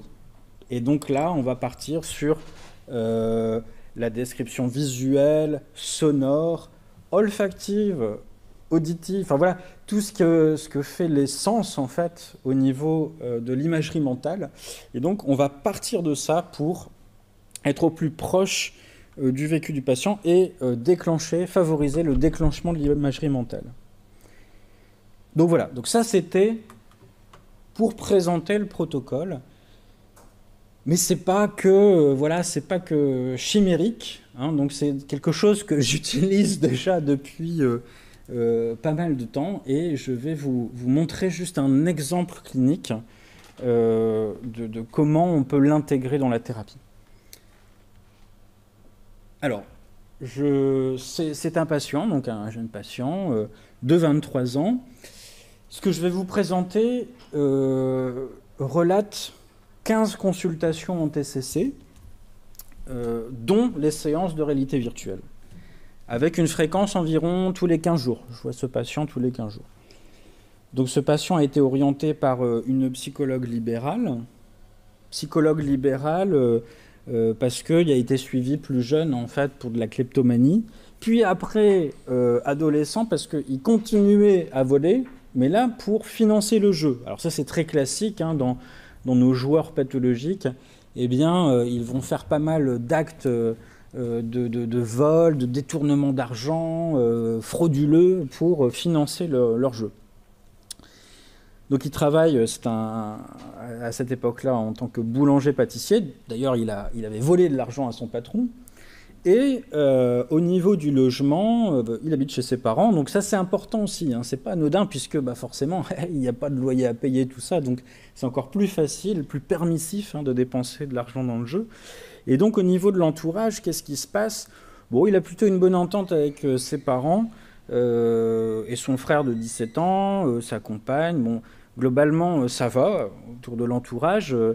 Et puis, l'avantage, c'est qu'il parle quand même du jeu, de ses envies de jouer à sa compagne. Donc, il y a le soutien social qui est là.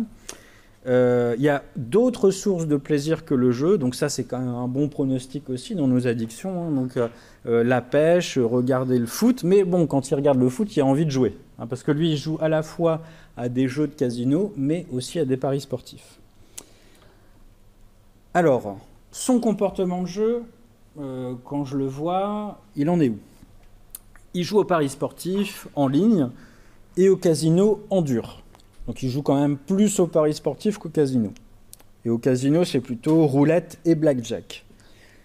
Et donc, il est vraiment ancré au niveau motivationnel dans le jeu d'argent, dans la recherche d'adrénaline. Donc c'est le genre de parieur qui met 200 ou 300 euros dans un coup pour sentir vivre, hein, pour sentir... donc c'est clairement un chercheur de sensations. Et puis il se souvient aussi de gains. Donc il y a eu des périodes de victoire comme ça où il a cumulé 12 400 euros. Alors ça, c'est très classique aussi chez des joueurs pathologiques, cette fameuse phase de gain, où alors là, je vais encore plus plonger dans mes conduites de jeu. Quand je le vois, il y a quand même des stratégies de jeu, des stratégies. Donc ça, c'est intéressant. Hein, c'est il donne son argent à sa mère pour ne pas dépenser dans le jeu. Il fait de l'auto-exclusion sur le site Parion Sport. Donc on voit qu'il bouge quand même des choses, qui diminue actuellement le jeu. Mais vraiment, il souhaite travailler sur l'arrêt de jeu total et aussi ne plus avoir envie. Alors ce qui se passe, je vais vous décrire déjà ce qu'on a fait ensemble autour des TCC, on va dire plus classiques, sans l'exposition, pour vous décrire 2 séances d'exposition. Alors au niveau des évaluations, j'ai évalué avec lui autour de l'indice canadien du jeu excessif, c'est un questionnaire classique. On a évalué aussi ses cognitions de jeu. On a évalué aussi les occasions de jouer, c'est-à-dire c'est un questionnaire qui permet d'évaluer les situations à risque, si vous voulez. Donc c'est pas mal, c'est un questionnaire clinique assez intéressant.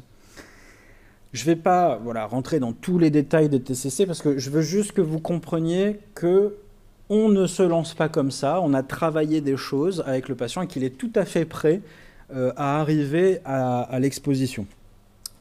On a bien sûr travaillé sur nos entretiens motivationnels, sur de la psychoéducation autour du craving, savoir ce qu'est le craving et comment lui il le vit, sur l'espérance de gain négatif, c'est-à-dire l'idée que si je continue à jouer comme ça vers l'infini, je ne peux être que perdant quelque part. Sur l'identification des situations à risque, alors voilà ce qui nous donne. Quand je suis seul, discussion avec mes amis, quand je regarde un match de foot, quand je suis sur Facebook, parce que voilà, je suis abonné à tellement de pages de jeux, de joueurs, de tout, forcément les algorithmes vont vers ça. Voir des presses tabac-jeux, pubs de jeux, etc. Donc tout ça, ce sont des situations qui génèrent chez lui de l'envie de jouer. Après, on a ciblé nos analyses fonctionnelles, donc en TCC, avant de se lancer dans des solutions, on met à plat ce qui se passe chez le patient sur ces situations personnelles difficiles et quels sont ses ressentis cognitivo-émotionnels et quel est l'impact en fait de cette situation-là et de ses réactions. Et donc on fait de l'analyse fonctionnelle donc, sur par exemple les situations d'envie de jouer, mais également sur des sessions de jeu. Donc ça c'est à la Robert Ladouceur. Et donc on a pris aussi du temps sur la gestion des dettes de remboursement progressif à ses amis et sa mère. Alors ça, c'est vraiment essentiel. À chaque fois que vous avez des patients qui ont des problèmes de dette, que ça soit sur les achats compulsifs, sur le trouble du jeu d'argent, la dette est très importante à rembourser au moins en partie.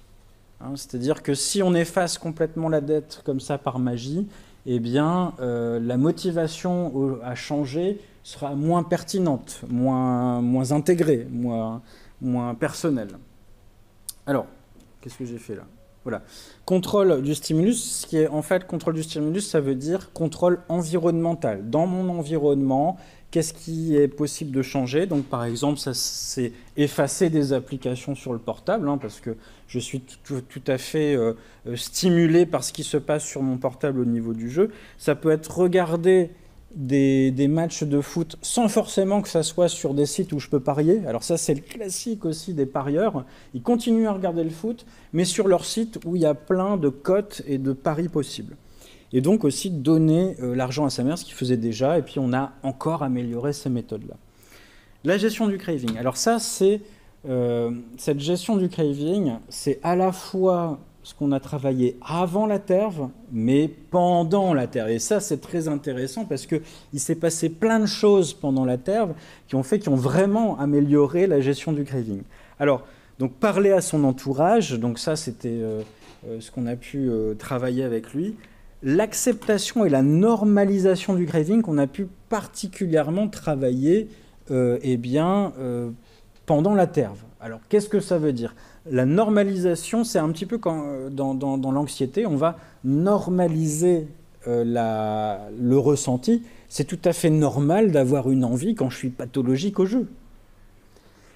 Rien que le fait de normaliser, de labelliser, c'est une technique de labellisation en fait. Qu'est-ce que je ressens ? Et à ce moment-là, je fais face à ce ressenti-là.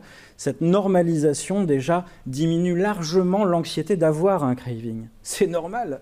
Je suis joueur pathologique. C'est normal de temps en temps d'avoir une envie. C'est pas un drame.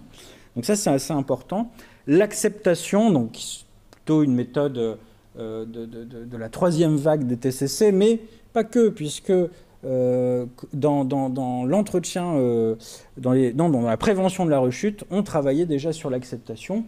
Et donc, l'acceptation, c'est juste de dire, en fait, je ne vais pas forcément développer des méthodes pour repousser l'envie, pour repousser le craving, mais d'aborder une forme d'acceptation de ce phénomène. Et on sait très bien que plus on veut repousser, plus le phénomène arrive. Donc, le grand classique de l'ours blanc, l'ours blanc, la tour Eiffel. Je vous demande de surtout pas visualiser une tour Eiffel en tête. Faites tout votre possible pour ne pas voir la tour Eiffel en tête. Donc, forcez-vous. Donc, soit je suis complètement dans l'évitement à développer une autre imagerie, ou soit, en fait, en arrière-plan, si je continue à vous embêter comme ça, la tour Eiffel, elle arrive. Donc là, c'est l'idée un petit peu d'acceptation, de ne pas forcément totalement lutter, mais que l'envie arrive. Et donc, faire l'expérience, en fait, que le craving est transitoire. Donc ça, on a l'habitude en addicto d'avoir cette idée-là. Mais là, par exemple, ce patient a fait complètement cette expérience-là dans l'intervalle. Alors ça, c'est formidable, ça. Dans l'exposition, en tout cas, on peut faire ces expériences-là. Penser aux conséquences négatives du jeu, s'occuper, respiration abdominale, ça, vous connaissez. Mais voilà ce qu'on a travaillé, le pool de techniques qu'on a travaillé. La restructuration cognitive, par exemple sur l'illusion de contrôle, certitude du gain, et la gestion de l'impulsivité. Donc voilà, vous voyez déjà un programme quand même assez complet sur... je pense qu'on avait fait environ 6 séances, et là-dedans, il y a encore des choses qui se sont passées pendant la Terre, mais globalement, c'est ce qu'on a abordé. Donc maintenant, je vais vous parler des séances d'exposition. Donc je vous ai dit une séance préparatoire, donc d'expliquer le principe d'exposition, de conditionnement du craving, etc. Et 5 séances de TERV, 30 minutes d'expo, 30 minutes de débrief et de généralisation. Donc l'expo 1, qu'est-ce qu'on a fait?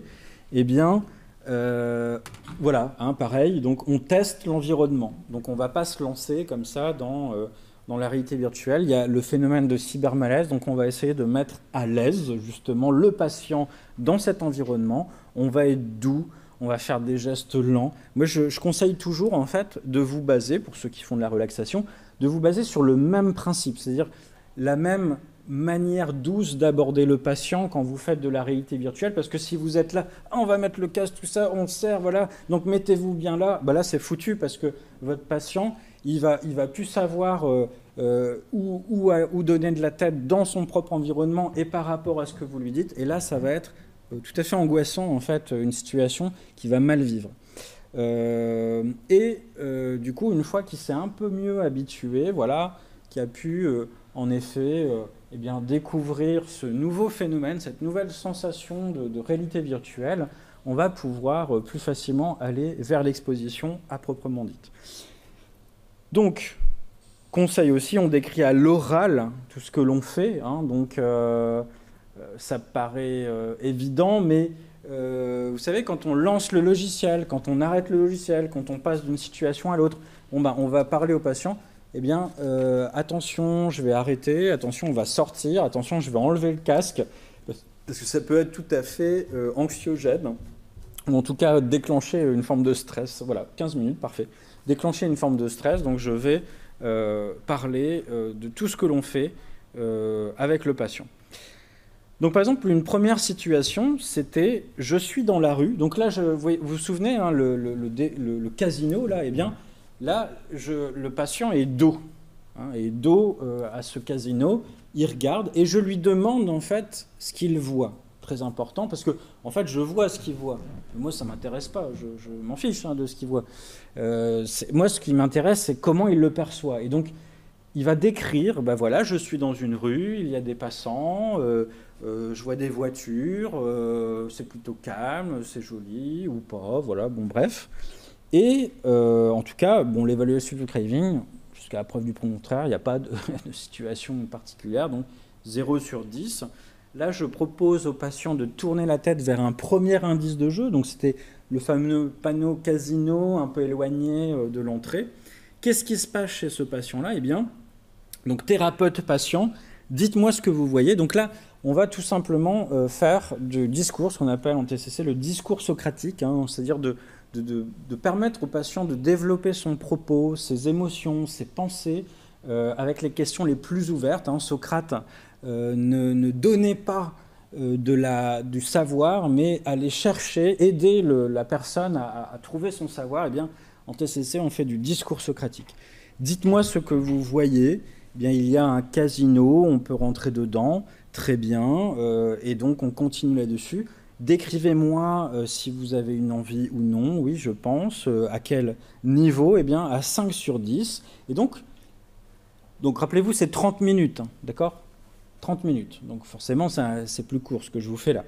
Et à un moment donné, je lui dis, écoutez, 5 sur 10, très bien, mais pourquoi pas 10 sur 10? Et là, qu'est-ce que j'implémente comme technique? Eh bien, c'est quelque chose de proche, tout simplement, de la restructuration cognitive. C'est-à-dire, j'aide le patient à comprendre que son phénomène d'envie n'est pas au top, n'est pas hyper fort, Et donc, il y a peut-être un doute à avoir aussi sur la toute-puissance de cette situation. Et donc là, il me dit, bah oui, car en effet, c'est pas à fond, parce que je me dis que c'est quand même des voleurs, des manipulateurs, ce casino. Donc, reformulation en miroir, très bien. Donc, vous dites que ce sont des voleurs, des manipulateurs. Qu'est-ce que vous en pensez? Oui, en effet, etc. Vous voyez? Donc, on fait purement de la thérapie en réalité virtuelle. Et donc, je continue avec lui sur de la respiration abdominale. Alors, je le fais bruyamment au début avec les patients pour aussi l'aider. Hein, ça, c'est souvent parce que ce qu'il faut se dire aussi, c'est que le patient est complètement coupé de notre réalité. Il est dans sa réalité. Il est un effet de présence. Donc, l'effet de présence, comme Dr Malbos le disait, c'est vraiment se sentir là. Mais là, il n'est pas avec nous. Il est là, dans sa réalité. Donc, il faut bien l'aider, en fait, sur les propos qu'on va utiliser. Donc, on respire bien bruyamment, lentement, bien fort, pour l'aider aussi dans le rythme. Là, qu'est-ce qu'il me dit après? Ben voilà, mon envie est à 3 sur 10. Très bien, ça a diminué. Formidable, c'est descendu. Qu'est-ce qui fait que ça a diminué? Et là, on commence à rentrer aussi dans les techniques. Ben, à part la respiration, c'est aussi mes pensées, etc. On fait du débrief sur le craving, sur ce qu'il a utilisé. Là, au bout de 20 minutes, c'est toujours à 3 sur 10. Ça reste efficace, très bien. On travaille aussi, alors, ce qu'on appelle la violation des attentes. Derrière ce gros mot, ça vient des thérapies par exposition pour l'anxiété, qu'on n'utilise pas encore, ou trop peu, en tout cas, au niveau des addictions. La violation des attentes, ça veut dire quoi? Ça veut dire que votre patient, quand il va faire de l'exposition, il y a plein de peurs, il y a plein de craintes. Il va se dire, mais là, mais moi je vais aller là-dedans, ça va déclencher mon envie, alors que moi j'essaye d'éviter. Et donc du coup, je ne vais pas réussir. Et toutes ces attentes-là, la violation des attentes, c'est qu'il va se rendre compte, en fait, en s'exposant, que ce n'était pas si vrai que ça. Et que ça peut aider. Et que, en fait, d'aller vers, ça peut l'aider à aller mieux aussi, quand il a utilisé ces méthodes. Alors bon, voilà, après les patients remettent du doute, hein, c'est de se dire, oui, mais bon, au niveau, là ça va dans le casse, mais peut-être dans la réalité c'est pas ça. Et là, de toute manière, on avance avec ces pensées-là tout du long de la thérapie. Deuxième expo que je vais faire vite, c'est deuxième séance. Eh bien, on refait la première exposition. Là, donc ça c'était une deuxième séance, 0 sur 10, parfait.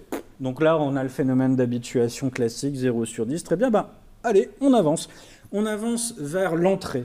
Et là, qu'est-ce qui se passe? Il y a un phénomène tout à fait intéressant, mais alors là, qu'on n'aurait absolument pas dans nos consultations sans l'exposition. Eh bien, c'est qu'il va me parler d'une envie à 3 sur 4 et je lui demande de décrire son envie. Donc là, vraiment de prendre le temps, de normaliser, acceptation, etc. Et qu'est-ce qu'il me dit? Eh bien, il est excité.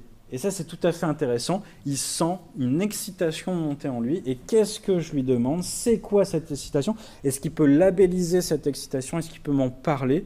Eh bien, il veut du plaisir, de l'adrénaline, etc.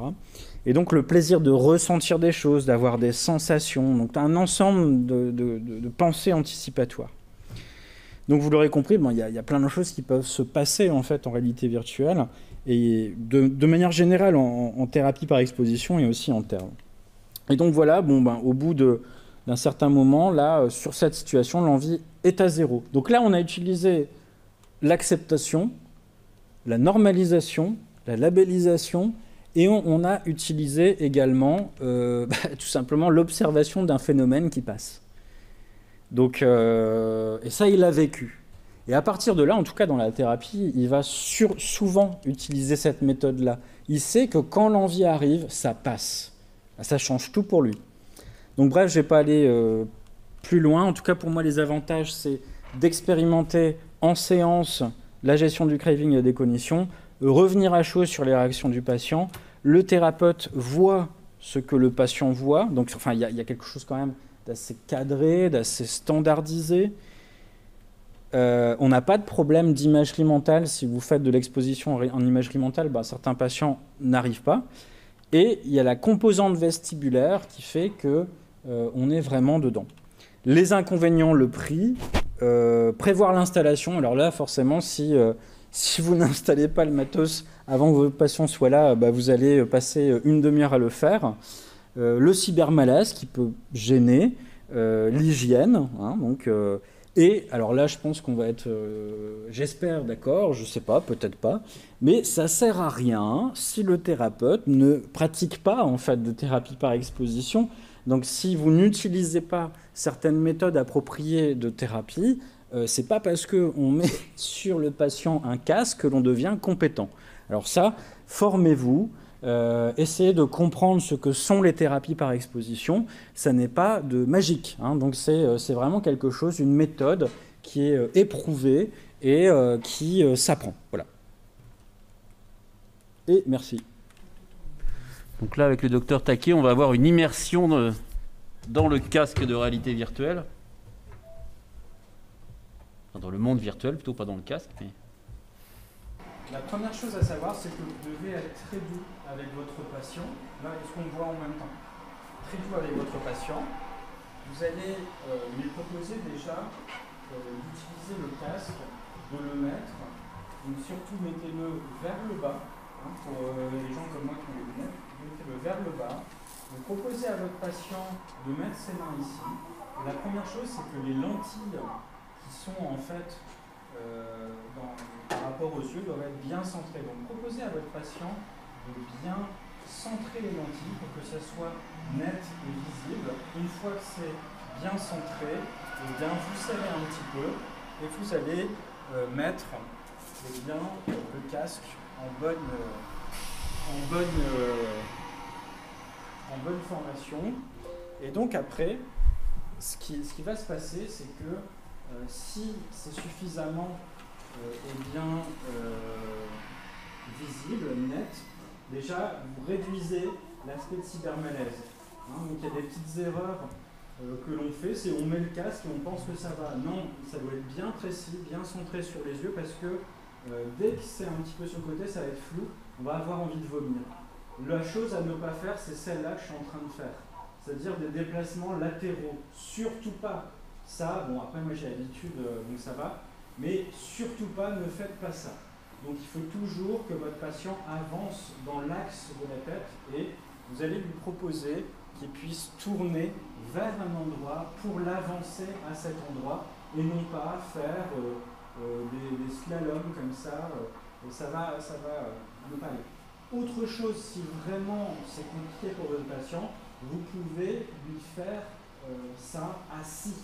Donc moi, ça peut arriver que je fais assis à 360 degrés dans un siège et votre patient peut aussi se diriger vers un endroit. Très bien, donc là vous avez de l'audio. Donc là, vous voyez, première chose avec le patient, on sera dans une première situation plus ou moins compliquée. On va pouvoir s'avancer vers le casino et à chaque fois, on va décrire avec notre patient ses sensations, ses commissions. Bonsoir, bienvenue au casino, passez un bon moment. On est bien accueillis, donc on a envie de rentrer dans ce casino. Moi, j'ai envie d'aller voir ce qui se passe. Bonsoir, comment allez-vous? Bonsoir, monsieur. Eh bien, je suis là, je suis vraiment cette impression d'être dans un univers plus ou moins réaliste, d'être là. Et vous savez, ça peut ne pas donner quelque part l'illusion de réalité pour des gens qui, comme moi, ne jouent pas au jeu d'argent. Mais croyez-moi qu'avec des patients qui sont dont la préoccupation première est le jeu d'argent, eh bien, croyez-moi que ce type d'environnement-là déclenche assez facilement de l'envie. Vous voyez, on va s'approcher. Donc là, on entend au loin ces machines. Donc là, ne serait-ce que là, on peut déjà de nouveau s'arrêter avec le patient, essayer de voir ses ressentis, de prendre le temps qu'il nous décrive en fait tout ce qui se passe et de développer avec lui de la respiration abdominale, de l'acceptation, de la restructuration cognitive, tout ça centré sur le craving. Et là, progressivement, vous voyez, on approche. Et là, on va avoir du son. Donc il y a le big win qui est là. Donc là aussi, j'ai mes mains. Et donc, là, je vais pouvoir, sur certaines machines aussi, les faire jouer. Alors, madame me pousse, d'accord. Et donc, je vais arriver après sur des tables. Et là, pareil, hein, donc, vous savez, l'exposition, c'est une technique, comme Dr Malbos le disait, de préférence à utiliser de manière graduelle. Alors, il y a des techniques plus invasives, on dirait, mais c'est mieux graduel. Donc là, ne serait-ce que là, si je suis joueur de roulette, eh bien, je vais pouvoir progressivement m'avancer. Et peut-être qu'il y a une séance, à un moment donné, je n'aurai de moins en moins de... Voilà, de moins en moins d'envie. Voilà, c'était juste pour vous montrer tout ceci. Merci beaucoup. Malheureusement, on est obligé de s'arrêter. On n'a pas vu le temps passer. C'était 2 heures passionnantes. Donc, bien sûr, vous pourrez contacter les docteurs Malbos et Taquet par rapport au protocole en cours, par rapport aux ouvrages, par rapport à leur expertise. Hein. On va les remercier bien chaleureusement de leur intervention, qui était, comme ce qu'on leur avait demandé, très pratique. Merci infiniment. Et je pense qu'on n'a pas fini de parler de la TERV et de l'intérêt, notamment dans les addictions. Merci beaucoup aux intervenants, merci aux participants. Et je vous propose maintenant de passer à la conférence suivante. Merci à tous.